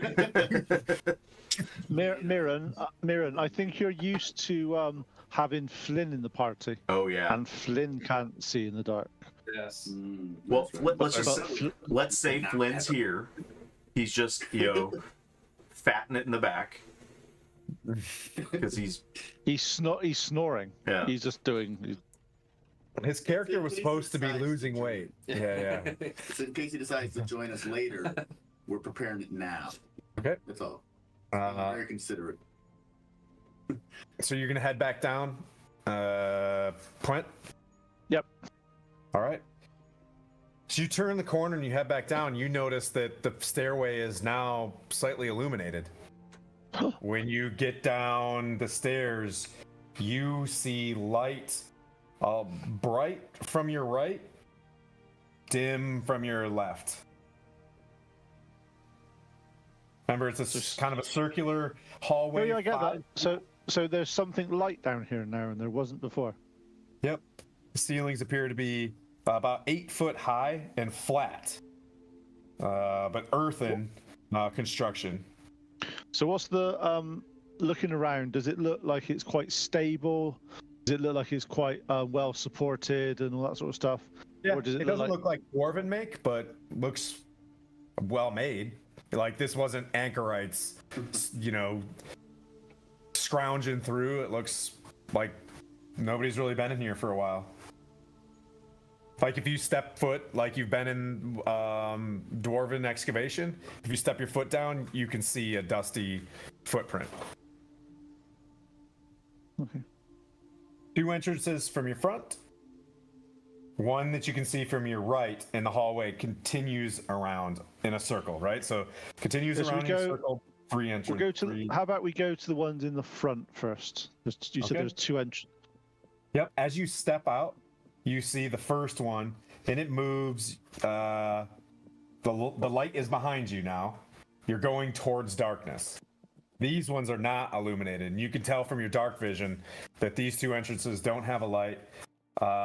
You push into this, and having cave sense, I guess, as a dwarf, you get the sense that the two entrances that are in front of you are just kind of like they both go to the same. It's like go to the same Y intersection. As you push in, it forms into a singular hallway. Like if you went to door number 1 or 2, it would get you to where you're at. So there's like a loop around. You get to that point, and the hallway seems to extend probably 30-40 feet in front of you. Okay, I'll just have a look. Does it look like there's any inscriptions on anything? Is there anything in this room You guys at all? follow along with him as he's moving? Yeah, you guys are staying tight together? Chippy, get down. Oh, you got the initial glance we're all rolling with, unless somebody breaks off. Yep, so you keep pressing, and it's still dark, not illuminated. Well, we've got you see- haven't. Were we casting light now, or are we just going to stick to our dark vision? I thought we had it on a shield. We cast it. Oh yeah, if he's out there, yeah, it's light, and you see 2 dark pathways that go off to your right in front of you. One, and then 10 feet, another one. Okay, well, go to the nearest one and just go down there. Okay. As you're pushing, you look to the right and you see 2 sealed stone sarcophagi that rest in an alcove dug into the south wall. But you're not in the room. You're just like looking at it. Yeah. I will, now that we're roaming and starting to see objects, I will cast Detect Magic, and just hold on to that while we're searching the whole area. In this room. Yep. So the last 10 minutes concentration, and it'll be whatever on that. So As we're here, I sort of say, unless there is an item that we're looking for and it all radiates, I think we just leave any sarcophagus or any areas. We leave them undisturbed. We're only looking for a weapon of some sort, right?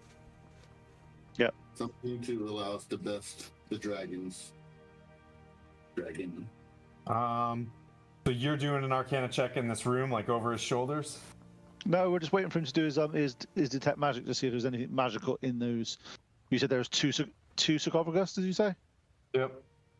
Yeah, doesn't appear to be anything magical in this room.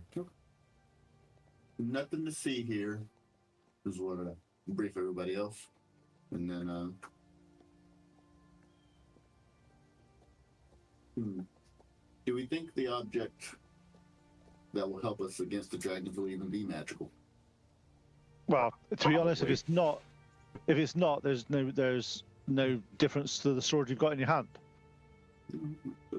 Dragon be gone spray or something. Yeah, dragon fart spray. Yeah. Okay, but yes, nothing radiates magical energy within this area. Okay, so we go back to the central area. Did you Circular say hallway? If you go out to your left, kind of bright. To your right, dimly lit. I think we'll leave the light where it is for now. We'll go to the dark area. Just because the light's not moved, does it? Nope. As you're going to the right? Yeah. Yeah. Okay, you circle around, you see another hallway, like at the 12 o'clock position of this circular hallway that goes around the staircase that you came in. Like I said, earthen walls. And you see it gets pretty bright down the hallway. You see where it bends off to the left a little bit, like it jaunts. And then there's a bright light like where it bends.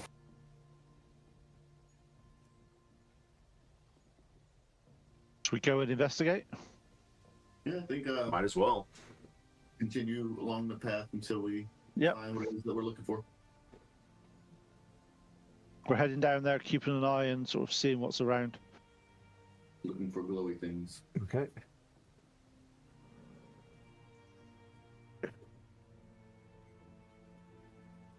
Okay. You get close to the corner. You're walking up, and Puent, you can see in the middle of the hallway is a floating yellow like orb, just kind of sitting there. What, sitting there or flying there or? Floating there, excuse me. Do we know what? Do I have any idea what this is? It looks like a floating orb.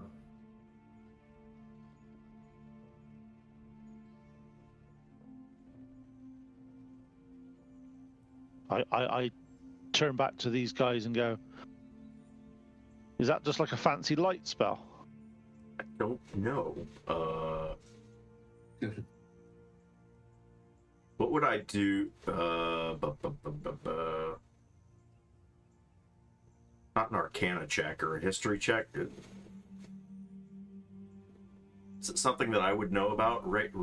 Have known about from magic, or read about?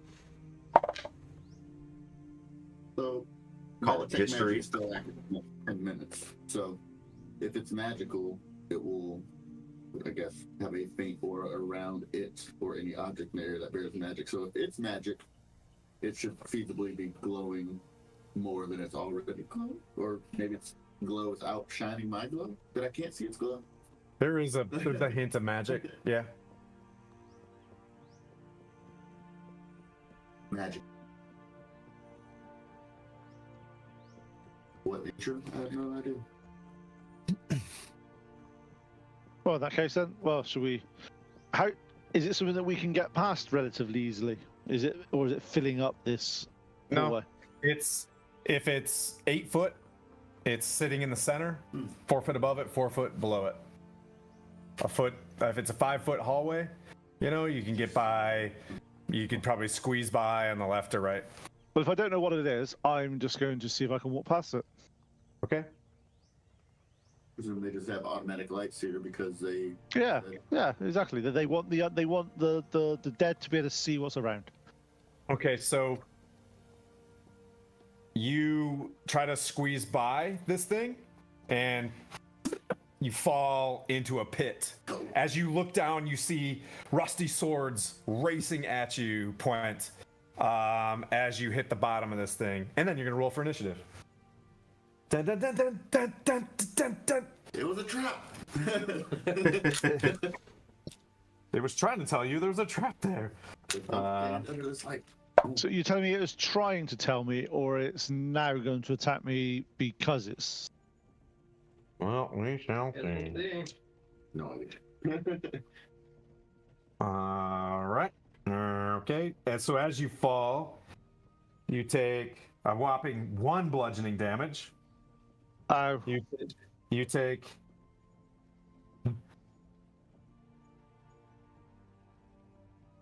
And a whopping 4 piercing damage from 1 sword that you hit. So is that 5 total damage? Yeah. And what's your? I'll just go around the room. What was your initiative? Oh. What was yours, Point? I hadn't 6. rolled it yet. I was too busy taking my damage. Okay. Hang on. 12. Okay. 0. 7. And mine's 1. I have no initiative. What'd you get, Quaddle? 6. Oh, jeez.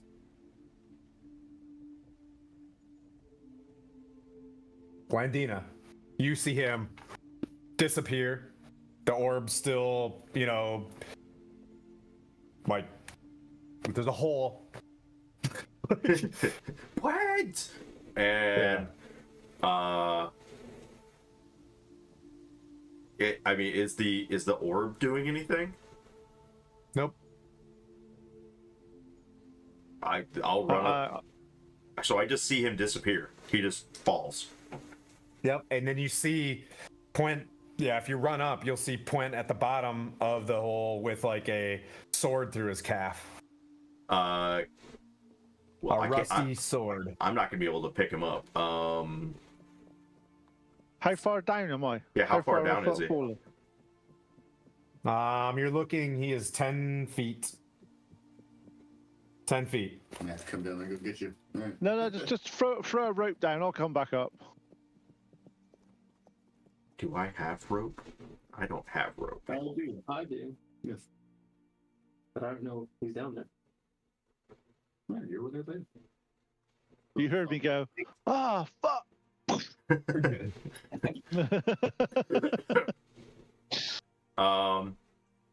What do you want to do for your action? For my action,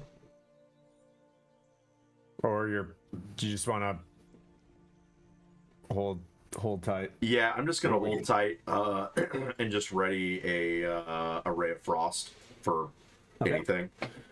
So I'll go down, look up, look at him, go. I'll get Mirren, and I'll go tell Mirren, hey, we need to get. He's hurt. You're readying Ray of Frost for anything. For anything that's I aggressive. need more than that. Something that's aggressive. Yeah. You don't get like anything goes like. No. Be specific. Basically, anything that becomes the first thing that becomes aggressive to us or to somebody in the party, I will Ray of Frost. That being said, this ball drops into the pit that you're staring down into, and then lightning shoots at Point from it. Well, Bastard. That's it.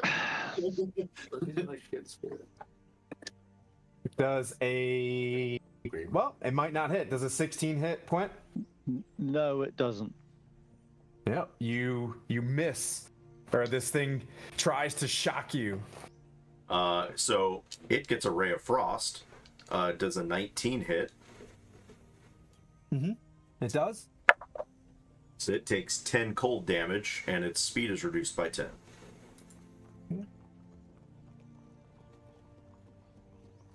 All right. Point. I go, you fucking piece of light pile of. I start cursing as I stand up, and I then toll the dead on this will-o'-the-wisp of stupidness. How'd you guess? When did you know? When it was it's a light orbs? Because it's a cantrip. I'm casting Toll the Dead. Okay. Could it have a wisdom saving throw, please?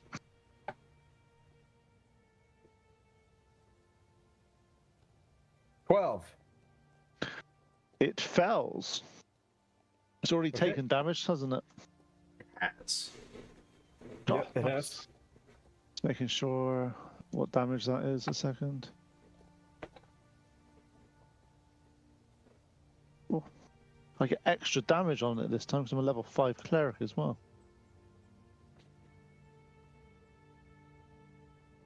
Man, this is nearly amazing damage.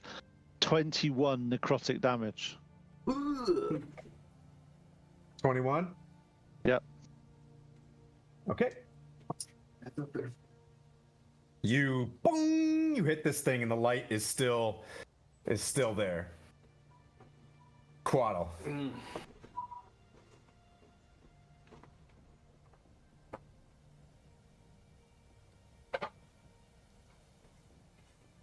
Can we put a bag over the light? Will it put it out? Throw it in the bag of holding.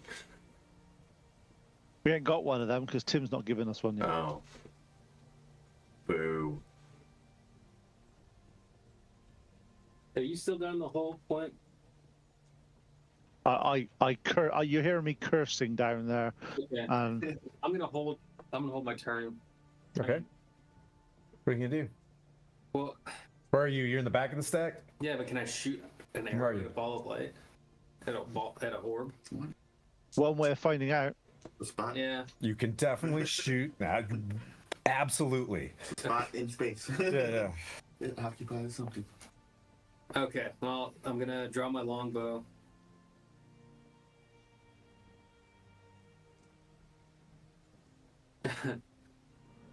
So 2 shots that I was gonna take. First one, definitely, unless an 8 hits. No. Okay. But Point has a handhole above his head.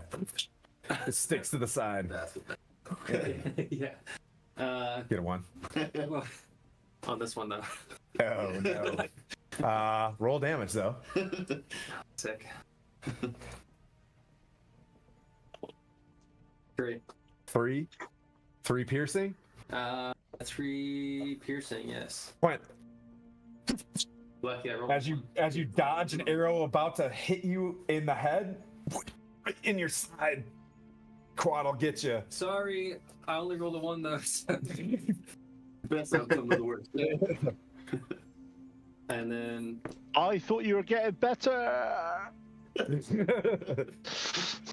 then the other shot was a 19. That hits. Okay. Okay. Were you rolling at disadvantage? No, confused. 2 attacks. Okay. Okay. And So the first one was a roll both 1. And attacks. yeah. Okay, I got you. So the first one hits you, and the second one Hits. Okay. That is 3 damage, 3 piercing damage. All right. The orb still seems to be there. Mirren, after. Sorry, that's 4 piercing damage. Okay. This thing gets sprayed with frost.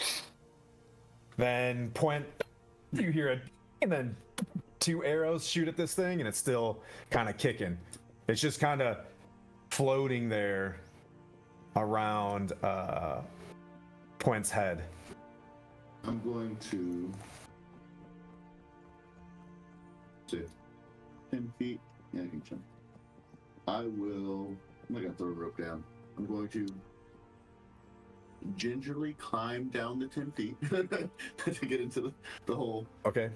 Just make your athletics check. Just see if you don't slip and fall and sword yourself.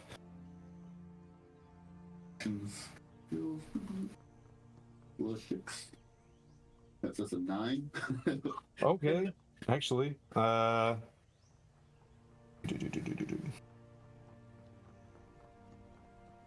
Yep. I'm gonna give you a slip on that one. And you'll take. How many swords hit you? Is the question. Oh, 1 sword as well.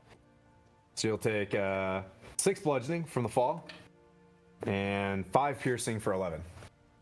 Oof. So Point, you're down there in this round. You fall in. The orb stays there, but Blendina stares at it, and then it drops down and shocks you. And then the ray of frost, the dong, the 2 arrows, and then you fall. But you still have an action. Alright, so hey, came down to get you, but then figured out I forgot you were really carrying a bunch of stuff that I can't really carry up. So hey, how you doing? Thanks for joining, mate. He's a bit of a shocker, this guy. Yep, I will take both of my attacks at the orb with the long sword. Okay. Is your detect magic a concentration, by the way? 11. Okay. Make sure you roll for that as well. Alright, so that is going to be an 18. Okay, you still got it. So that is a 24. Hits. And a 14. First one hits.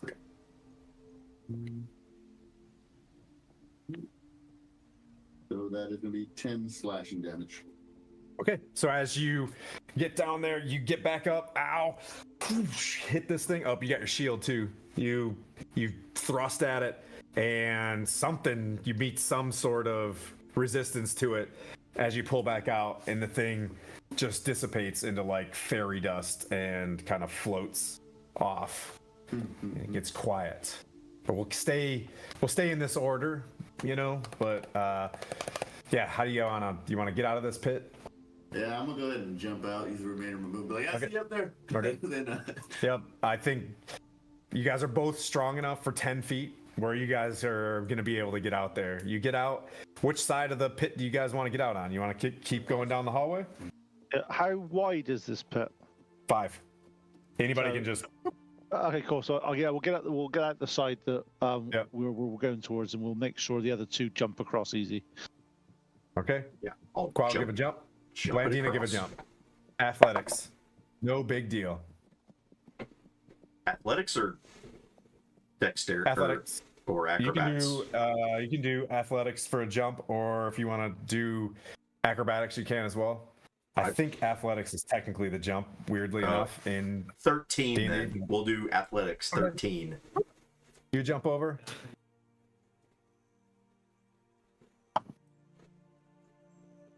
I thought with your boots of Elvenkind that they didn't make you nimbly bimbly. No, make me. Something that gives you disadvantage. I'm trying to remember what it was. I think it's the armor. The Armor does not give you disadvantage, but so there's something wrong with D&D Beyond. Okay. Your mithril, you do not get disadvantage. It reads in there that you. Okay. Yeah. So. Yes. Oh, because you're not. You might need to change the armor type because it wasn't made It's for use. it shows mithril chainmail. You have to go in and change it. All right, good. Yep. So you're good. Yep. Or what was your high roll? 17 plus. Yeah, 40. easy. Okay, You no. get across. You get into this room where you jump across because it opened it up. You see two sarcophagi in alcoves to your left and right. The north of the sarcophagus has the bones of Azdraka, a huge dragon that are embedded in the walls. The dragon's skull rests on the floor and has a longsword set atop of it. Is it glowing? You do detect magic from it. Might be another one of those light things. Hit it first. It does appear to be magical in sense, but so is that light. So be wary. Be wary. Be wary. But yeah. With that, so it looks like the item that we're coming here to get. Is there anything else in the room that appears to be glowing as well? Perhaps there were 2 dragon slaying weapons. Or some other thing. Nope. The sarcophagus don't appear to be glowing or anything like that. How high is the dragon head? How high is the dragon head? How tall? Bless you. How far up is it? Probably like 8-9 feet. Not very consequential.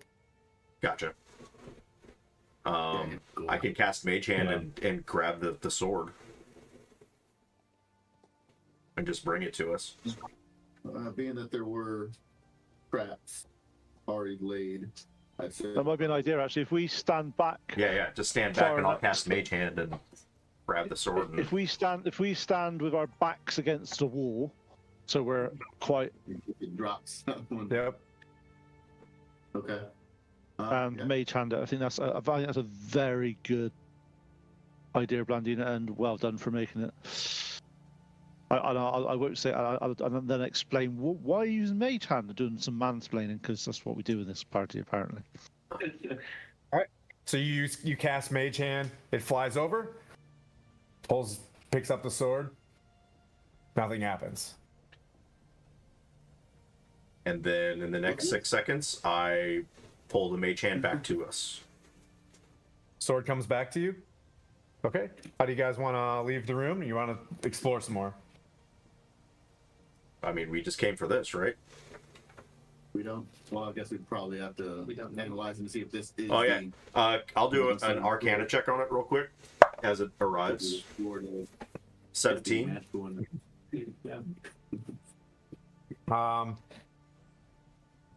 So Blandina, as you're sitting there and you're studying this thing, you feel like a wind fly around you, and a large, like, with the light of his shield, you see this like dark mass with even darker set in, in the smoke of it, wrap around you.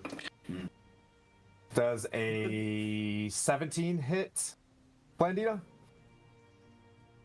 I know. Yes. Trying to think of reasons how this doesn't count. Yeah. No, well, Then I was a like, 19 hit. is like, does casting shield do anything? No, it's not good. It's still gonna hit. So you watch Blandina just get picked up in a wind and slammed on either side of the wall. Like, really hard. Well, we'll tell you how hard. 13 bludgeoning damage. Jesus as Christ. She slams back and forth. 3. Blandina, it is your turn. As you realize that this is the Dragon Slayer, you're like, you do your and then you get to take your turn. Yeah. This is it. This is it. It's funny because the picture of this monster has someone dropping a sword, like as it's. Oh, so this is actually a monster. Is this Maybe. But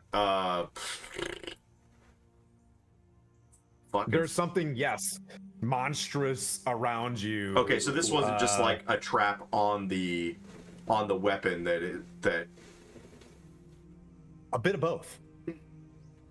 Well, if you're gonna fucking do that to me, then you get the magic missile at 3rd level, my friend. Ooh, okay. So that is how many darts? Plus 2, so 5 darts. Dorks. I've got a dork in it. 5. It's 3, 6, 9, 10, 11, 15. 15 damage from a whole bunch of magic missiles. Yep, they just explode out of your body and hit all around this thing, and you see the glow of the magic missiles hitting like a cloud of this wispy, ghostly-looking creature. And then I will attempt to jump across. Oh, I guess, but you can't really see it because it's also invisible, but you hit it. So good job. I guess if you were to shoot at it, it would be at disadvantage. But you can't really see anything. You see, yes. It's an invisible force that was a hit. Yeah. 18. It's an invisible stalker. He's getting slammed around by this thing, and that brings up Being real weird Point. right now. You do it. It's miming. Just, Okay. I call upon the power of very cool. Moradin Moradin and on the cast power of Motrin. and cast Spirit Guardians. Oh, dun dun dun. That's radiant, correct? Yep. Nice. Choices. Do your damage. And basically 4 spectral dwarfs appear spinning round me. And can it Can do they a have shields with barrels of Yes, of with, course they pint- can. Of course they can. Yeah. With mugs of ale in it? Yes. They have. Can they do a wisdom saving throw, please? Yep. Does a 17 pass? It does pass, unfortunately. But they do take 21 radiant damage, so they take 11. Okay. Did it look like it did Okay. extra damage to it, or just normal damage? You see it hitting something in there where there's like, a flash. You see flashes as if it made contact, much like when he burst out with magic missile, or Blandina, she burst out with magic missile. It hit something, and that's where you could see the form of an eye and like a wisp of a ghost. But then, whoop, it goes away. Okay. I basically tell the other guys, stay close to me. My spirit guardians will keep you safe. Quaddle. Mm. Swing wildly. Can't see it. I can't help you with that. Sorry.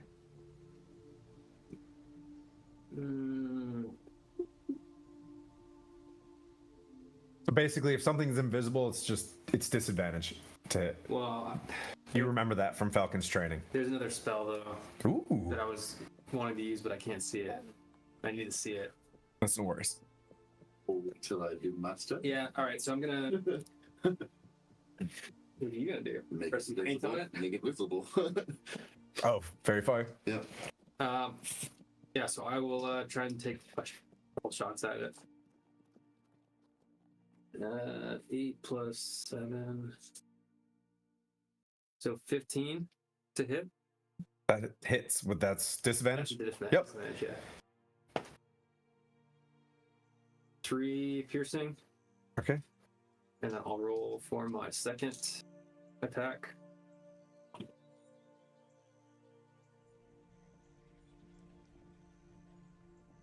Uh, 19.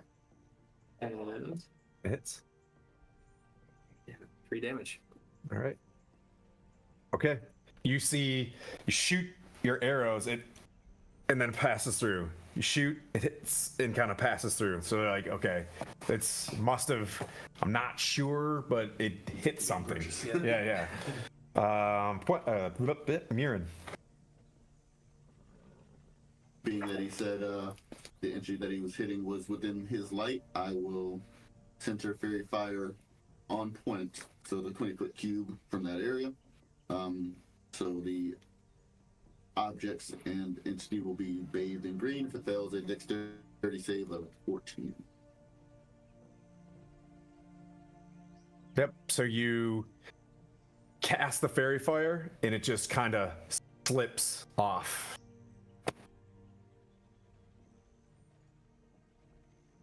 Ran away?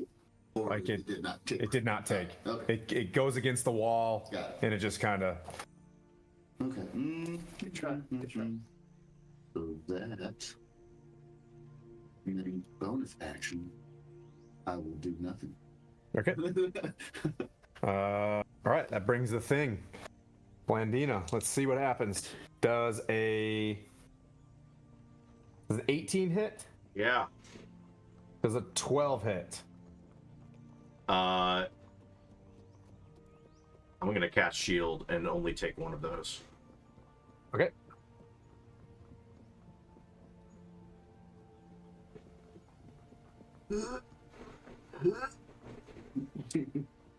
All right. That's 12. That's 13 bludgeoning damage.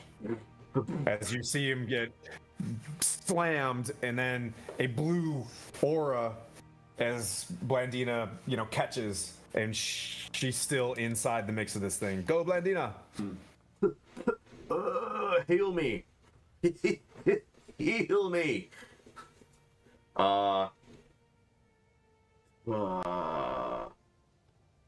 Yeah, fuck it.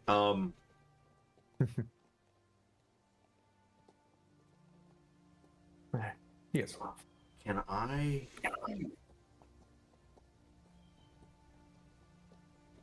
Is there a way for me to cast a cone, but not hit anybody else in the group? I don't know where everybody's standing. You can cast it straight up. This thing is. You could cast it pretty much up. You feel sense around you, like you feel it. It's just invisible. You're like inside this thing. Gotcha. You're what it's called its quarry. I'll cast Rhyme's Binding Ice and needs to make a con save. Okay. A 15. Yeah. Pass. Okay. This thing's rolling well. Yeah. Is that so 4d8? No.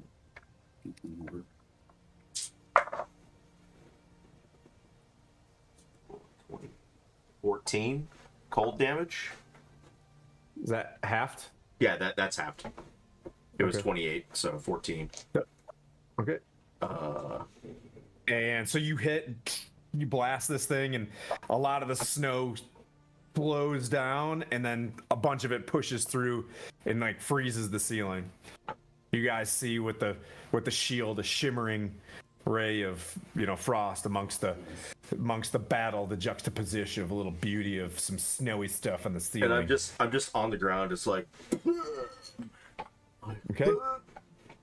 Point as you begin to cast, 2 orbs pop bright on either side of you. Okay, can I have wisdom saving throws, please? On them? Oh, yep. Yeah. And they both fail? 21. 21 points of radiant damage. Okay. They just holding on by a thread. But I don't think this hits.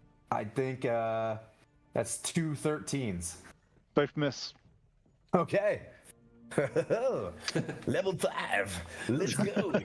But that brings up point. Yep.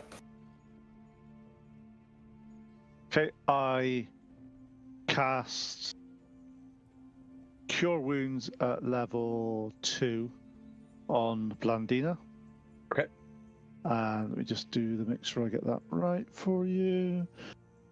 That's all nice. 12, 15 points of healing. I then cast Spiritual Weapon as a bonus action next to the horrible, floaty, invisible thing. And Okay. it attacks with disadvantage because it's invisible. Yep. Oh, why? What? That's just nastier. Waste of a nat 20. Does a 16 hit? Yes. Okay. This is force damage now, and it's 9 force damage. Okay. This thing appears, like the 2 orbs flash, and then you see them like almost shrink from the damage from getting hit by these dwarves running around you. And then you cast heal. Blandina, some of your wounds and your bruises dissipate, and the hammer appears inside this mix and hits something, and you see a flash of light. No light goes through the other side. This thing hit. That brings up Kowaddle. Mirren on deck. All right, so we still have the orbs there, just hanging on. I'm going to try and hit those guys. Don't hit me! don't hit what? Yeah, I didn't hit you this time. I killed you. The 35 hit point. No. Let's see. So 20, dirty 20, and a 23. What are you hitting? Hit the orbs. The orbs? Yes. Eat one. You're gonna hit one or both of them? I'm gonna hit. Okay. So I'm gonna Shoot. So you don't even have to. Yeah. You just boom, boom, and both lights. Like you hit them, it slows down a little bit. The arrows flop to the ground and lose their trajectory, and the orbs dissipate. Mirren. Okay, so that my fair fire failed. I will attempt to, I guess with that disadvantage, swing at the entity that I can't see as I play in space. Yep. First one will be a, it's 11 plus 16 to hit. That hits. And the next one will be a 15 plus 18 to hit.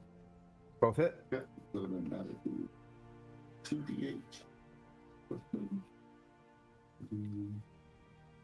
5 and so 8 slashing damage Total. total. All right. I got a 1 on my one. 1 damage. All right. You slash in there without using a smite or whatever, and you feel it, and then you stop short of Blandina. Like Blandina, you see a sword just.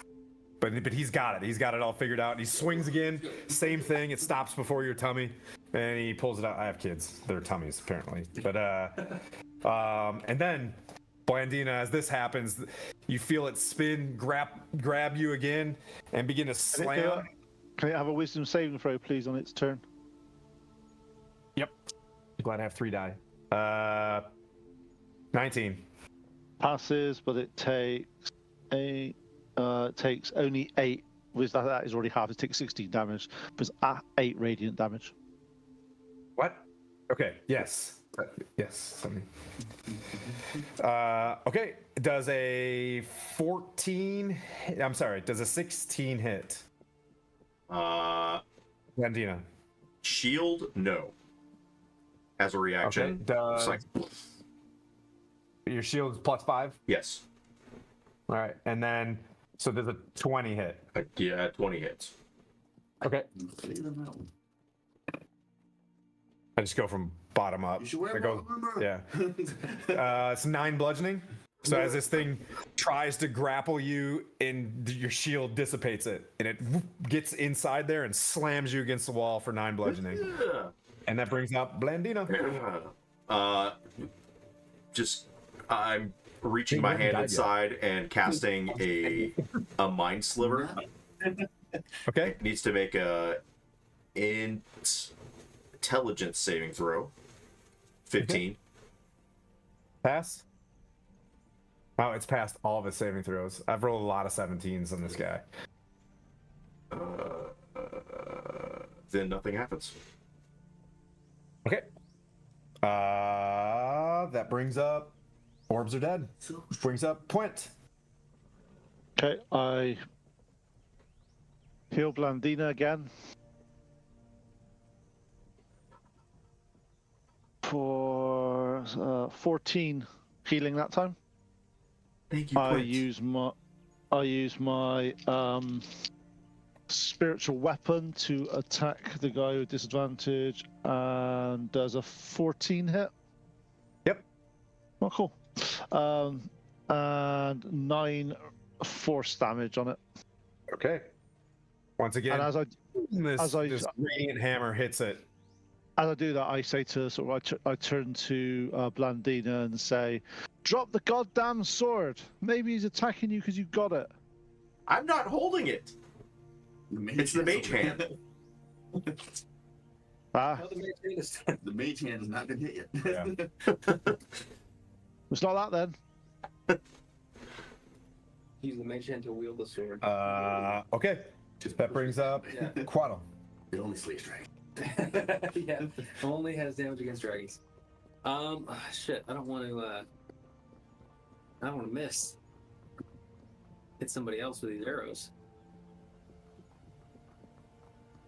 I mean, everybody's in got this. melee. If you missed with a sword, you're, you know, this is not just a range penalty. Well, that's what I'm saying. I don't know if I want to make it. I feel you. You do what you want to do. Confidence. Blandina, how you doing on HP there? Okay, right now. It's a roller coaster. Just okay. I'm okay. Would you use some help? I want to do something. I mean, I'm You're okay. okay for now. Okay. Well, Deal damage. Hey! Welcome, Raiders. Thank you, Dragonborn Industries. Thanks, guys. Born. We're fighting an invisible all stalker. right. I'm gonna try this. It's the best for theater of the mind. I'm going to cast Hail of Thorns, Okay. and then just hope that I hit it. Okay. All right. What? Is this your first time? Read the spell. All right. The next time you hit a creature with a ranged weapon attack before the spell ends, this spell creates a rain of thorns that spouts from your ranged weapon or ammunition. In addition to the normal effect of the attack, the target of the attack, and each creature within 5 feet. Ooh. Dun, dun, dun, dun, dun.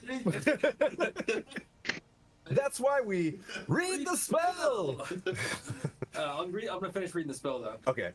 Cool. Within 5 feet of it must make a dexterity saving throw. A creature takes 1d10 piercing damage on a failed save, or half as much damage on a successful one. Which is why I will not cast. Falcon, you remember Falcon being like, yeah, but I mean the thorns, they hit everybody, and Yeah. it's your fireball. It's the ranger fireball. Next time on Read the Spell. That's what we, instead of the drunken duck, maybe we should call it read the spell. All right, so I'm gonna try and shoot it. Okay. One's a nat 20. Fight. The other one is a 12. The 12. Yep. They both- So yep, the one you hit this thing and it sinks, and you're just so psyched about that one, you just kind of, and it flies over. Okay. You're hoping you can hit its head, and it were anticipating. Being Go ahead, roll myself your is the damage. boldest Remember thing how I can to do. 20 it? My own Max self. plus your proficiency. So max the dice roll plus the proficiency. Yep. Then the dice roll. Max plus stat damage. Matt plus stack damage, yes. So 10 plus. Plus modifiers, yes. Duh. So it's going to be 10 for the first hit. 10. And 10 damage. 7. So 17 total piercing. How do you want to do this? Ooh. I don't know because I can't see it. Nice. Yeah. That's why your second arrow doesn't hit. You know, it's so pretty. Yeah. And you're like, I hit the same spot. Yeah. And Blandina, you're kind of like, ooh, you feel like whatever that was. Get the F out of here, guys. First sword. Just playing. I think we've got what we've came for. Get out of here. Yeah. Grab the that's- sword. You want to go back the way you came? Hell yeah. You're going straight back the way you came, up the stairs and out of here. Yep. Yes. Gamers. Okay. Cool. Wait, I have a question. I see him with this book behind his screen. He's like, Which "No, person? we leave. Which person? Which Was person? that room called False Tomb? Just, We're gonna say is which one?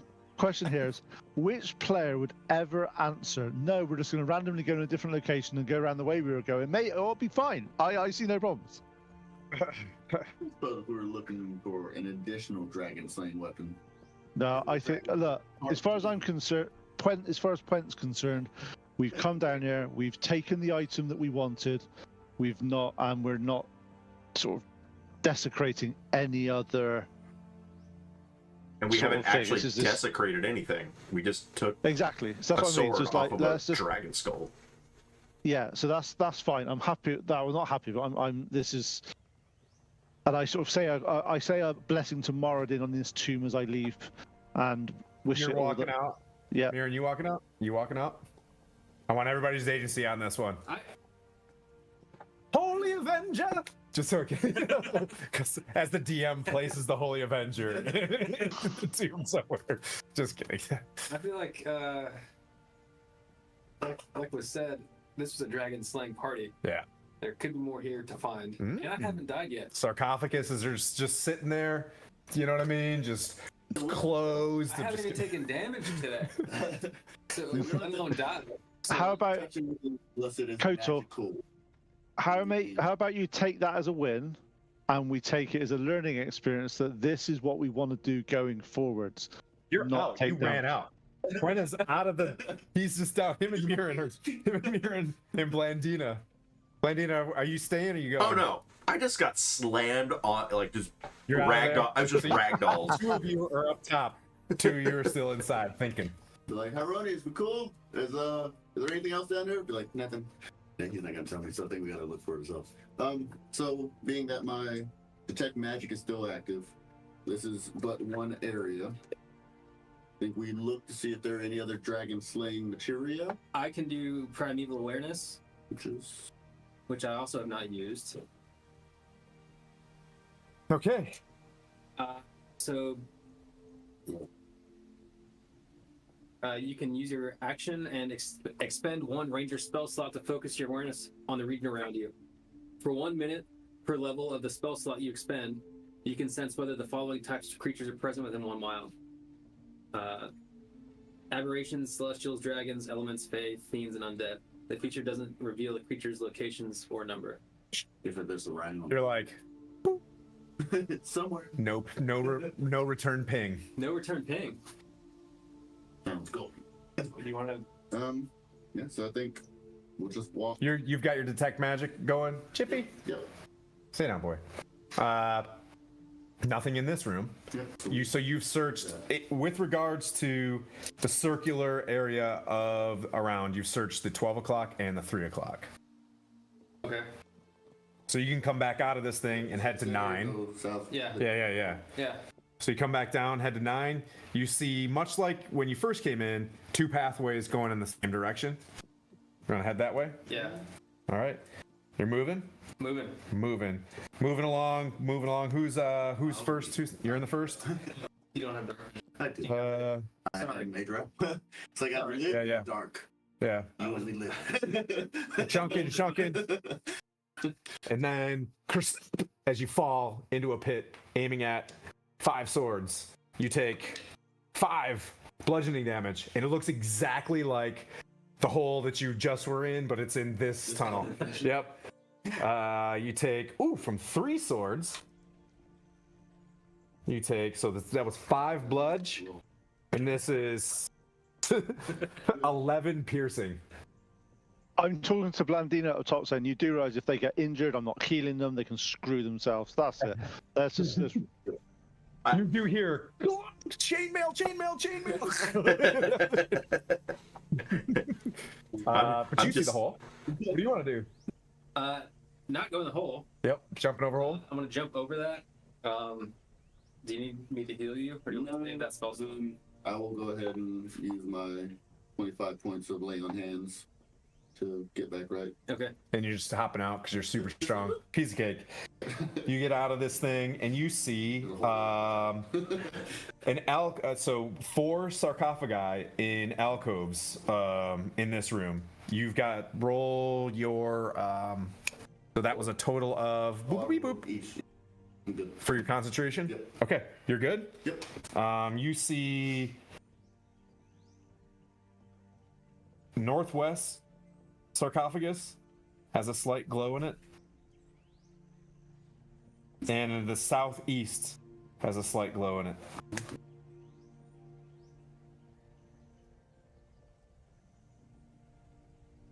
Okay. Let's see.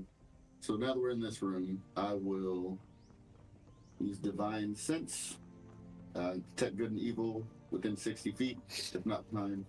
I guess total cover if it's celestial and undead. Like anybody around? Any undead? Yep. Want to sneak up on me? Well, there aren't any undead within a mile. Yep. So we know that. I know. But you let him do it, just to feel good. Okay. Yeah. Do it again. No return ping. I think that's a Navy thing. Okay. One ping. Just one ping. One ping, Vasily. One ping only.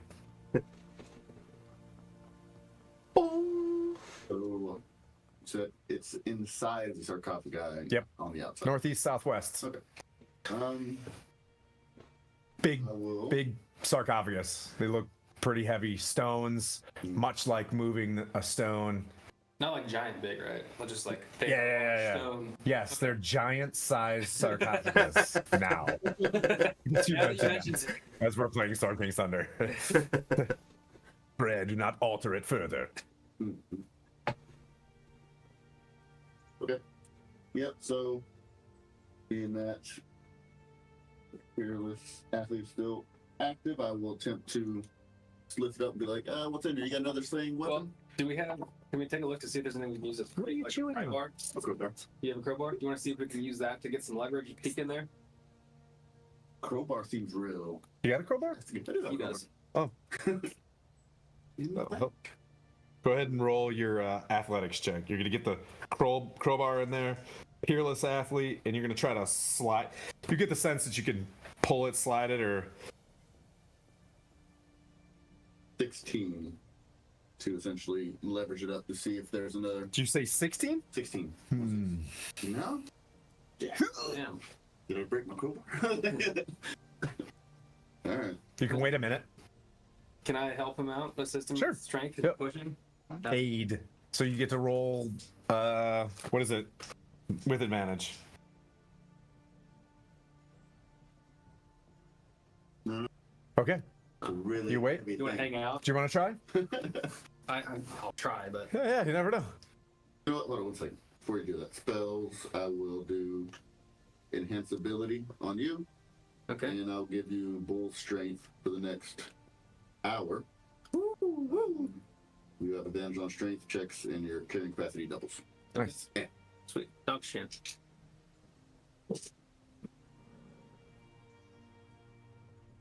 Dirty 20. Opened. Your detect magic, as you look in there, It canceled because I just did it. Oh. So you look in whatever there, was glowing in there is you see You see what looks like a skeleton with his hands clutching a lute. Unless it's loot in the sense of it is. A Lute, which is also loot, technically speaking. It's in this, yeah. Is it the loot the thing that's glowing? I mean, you don't know. Not anymore. Hey, he's got boots on. He's got a hat. He's got gloves. I'm gonna do this to you in the next one. Yeah. But you're holding this thing, and you got about 5, 4, 3, 2. Yeah. Loot. Yeah. Shuts. So then the Arcana check it and see if it's magical. If not, so we're gonna put this back. Yeah. Yep.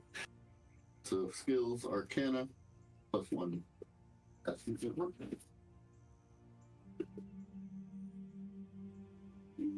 13. It's got magical property. By looking at this thing, and it says been there, the strings are like tight. So when you looked in there, you were like, everything else looks dusty, dirty. It's got mild decay to it or whatever. And this thing looks like it's a Stratocaster. Yeah, Fender. Yeah, it's like Fender. Yes. It's, yep, pretty tight. Looking clean. Okay. I don't guitar, as you can tell. Must be a loot of dragon slaying. Yes. Definitely. Based on that Arcana check, it is. And you remember the southeast one was glowing as well.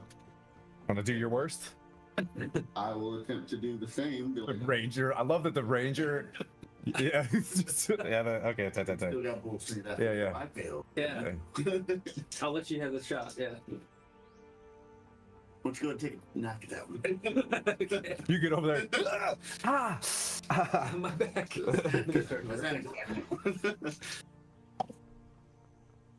Oh, dang. They're both the same. What do I do? 19. Oh, 20's only. 20's only. 4 plus. So, Hey, One, two, three, four, hey, five. Blandina, should we seal this tomb up? I mean, we can. Yeah. Can you cast reverse knock? We can wait again in a minute, right? There's an actual spell for that. Yeah, let's wait. Yeah, just wait. Yeah. Roll again. Whoever wants to go. Meanwhile, we're just taking a short rest up. Okay. No worries. Nothing? I'm preparing a sermon. Oh, okay. Oh, yeah, no. Well, okay. I don't know if this. I'm gonna knock on this one. So it's 3 minutes. What do you think is taking them so long, Blandina? Do you think they fell down a hole again? I bet you they fell in a hole. And they can't Well, get it's their own out. fault for not. It's their own fault for not going the right way. I know. We got So this. you- We these got this things are- stupid sword. No, have fun. Keep going. It's a learning experience. It's just one of those learning lessons that they can find out that if they do this sort of thing. Yeah, but didn't we do this in the ruins with those other two dwarves? They did exactly the same thing. They just don't seem to learn. Ugh, these guys. Chat. You know, this is what happened. This is what happens when you have age like us. Let this not be the roll to win. Well, after money. How old are you, Quint? For the roll to win. Old enough to know that you don't just go down wandering down a dark tunnel with holes. You're leaving it? It's probably like a sick boat or something. Okay. Guys walking out? We can open it. Unless they're not breaking it, so. What are your rolls? I'm not saying. Are you hoping you need a nat 20? No. Oh, okay, any sub kind of 20s? Okay. Yeah, Yeah. they're not 20s. They got equal 20. All right. I kind of just wanted. We could be here all. I can't believe I'm actually breaking the characters, the players from rolling to see. We have an hour. I'm just telling you how long you guys have. Yeah. As long as I don't get. Just keep rolling. You get Oh, nat 20. okay. You get it up, and you see. You see. I'm gonna get it. I'm gonna do. Any dragon slayers? How long can you hold this up? All right. You see. Full strength for an hour. You see shoes, a hat, The shoes. a book, and a shoes, hat, a book, a bracelet, and a necklace. How long can you hold this up? Shoes, hat, book. Do Got you have a timer on how long he can hold up? Detect magic. the necklace. No, that doesn't help track slate dragons. How do you know? Fine. I will look at it. If not, you gotta lift it back up. Okay. You pulling the necklace? Arcana check. Yes. And then Arcana check is 18. It's this necklace has roughly, I don't know the exact number, but 6 red orbs around it. You guys know what this is. You guys have, yeah. It's got a bunch of like red, you know, not pearls, but like red, like spheres around it. It's a necklace of dragon slaying. So, That room seems clear with your detect magic, which is up and running. yep. Now your bull strength's gone. And now, yep. So the only thing you haven't checked is the 6 o'clock position.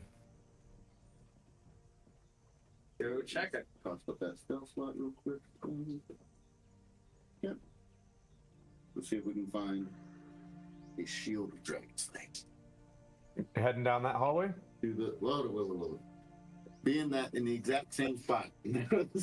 Very uniformly Killed you by same trap. very uniformly built. You know, Yeah. traps. I will attempt to detect a trap. Using my, I guess, perception. See if I see anything. That's 12. See if I saw a trap. Okay. In the Yep. same spot where You use your sword to start poking the ground, and you get down the hallway, and boom, the trap kind of opens up. In front of you, you see 5 rusty swords staring up at you, and the hallway continues. no problem.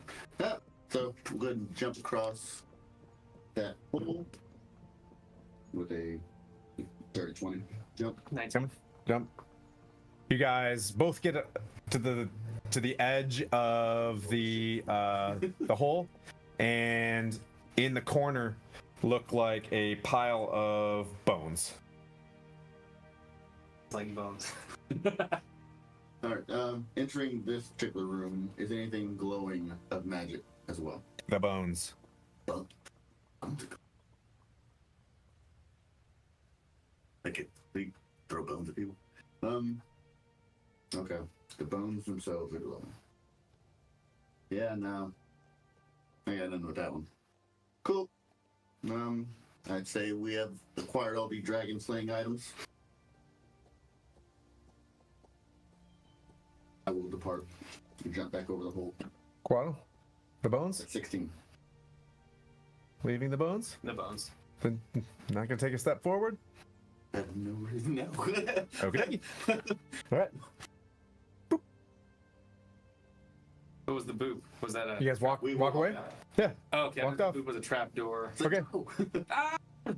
Okay. So reaching the surface of Trailer Body, we found this necklace of dragon slaying and this loot of dragon slaying. It desecrated some more corpses that we did not need. That's great. Nothing. They are exact same form, shape, and fashion as the graves were before. Just like that dragon skull was that we took this very skull out of, or sword out of. No change. All's well. And we didn't have to kill anything. So I look at Puent. I'm like, I don't trust him. I don't believe him. I called out the Hieronius and said, if you didn't want us to have it, have us fail on the very last time that we succeeded, and he gave it to us. So I think it was meant to be so that we can save all of Faerun. And I didn't get smited, so I think we're quite all right. I have concerns about you, Mr. Paladin. I have concerns. You can bring it up with Hieronius.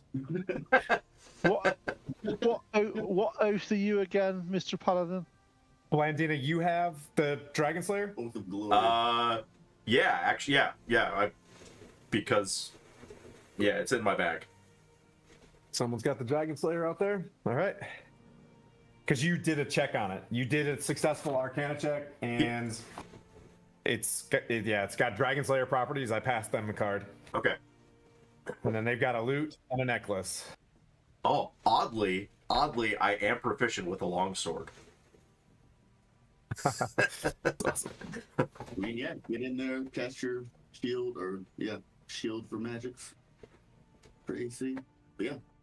So it says +1 bonus to attack and damage rolls made with longsword, and then when you hit a dragon with the weapon, they take an extra 3d6 slashing.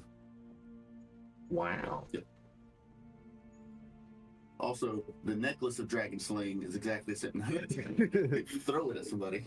Do you wanna anybody wanna do the Arcana checks on these ones? Yeah. As I give you the dragon slaying Let me objects, see you those say- things. Yep. On the necklace is a 25. Yep, necklace of fireballs. The necklace has 1d6 plus 3. 1 second. It has 5 beads. You can use an action to detach a bead and throw it up to 60 feet away. When it reaches the end, it casts a level 3 fireball, DC save 15. You can hurl multiple beads or even the whole necklace as one action. When you do so, increase the level of fireball by 1 for each bead beyond the first. Necklace of fireball. Necklace of fireball. And we're fighting ice dragon, so necklace of dragon slaying. Well, I'll pass the longsword off to Mirren here. I'll trade you for the fireball for the necklace. You want to go melee? All right, I will hold on to this for the time being. Inventory. And then then, the Arcana check on the loot is a 15, or sorry, 16. The Loot of Illusions. While you're playing this magic loot, you can create harmless, illusory visual effects within a 5-foot radius sphere centered on the instrument. If you are a bard, the radius increased to 15 feet. Sample visuals effects include luminous musical notes, a spectral dancer, butterflies, and gently falling snow. The magic effects have neither substance nor sound, and they are obviously illusionary. The effect ends when you stop playing. Then we need to go take this back. We can't do it anymore. How about we say we do not tell Flynn about this? Just start playing it. Tim, you said there was 5 beads on the fire necklace. Five beads. Yep. Done with a normal loot. That was a knockoff Fender. Yeah, let's go ahead and put this back. This is not dragon. This is a bender. Yeah. That chips in. It's a bender Stratofat. So, that being said, you guys look around. Xanth, comes up at the top of the hill, and you guys, he extends his appreciation to you for clearing. He asks you the lights.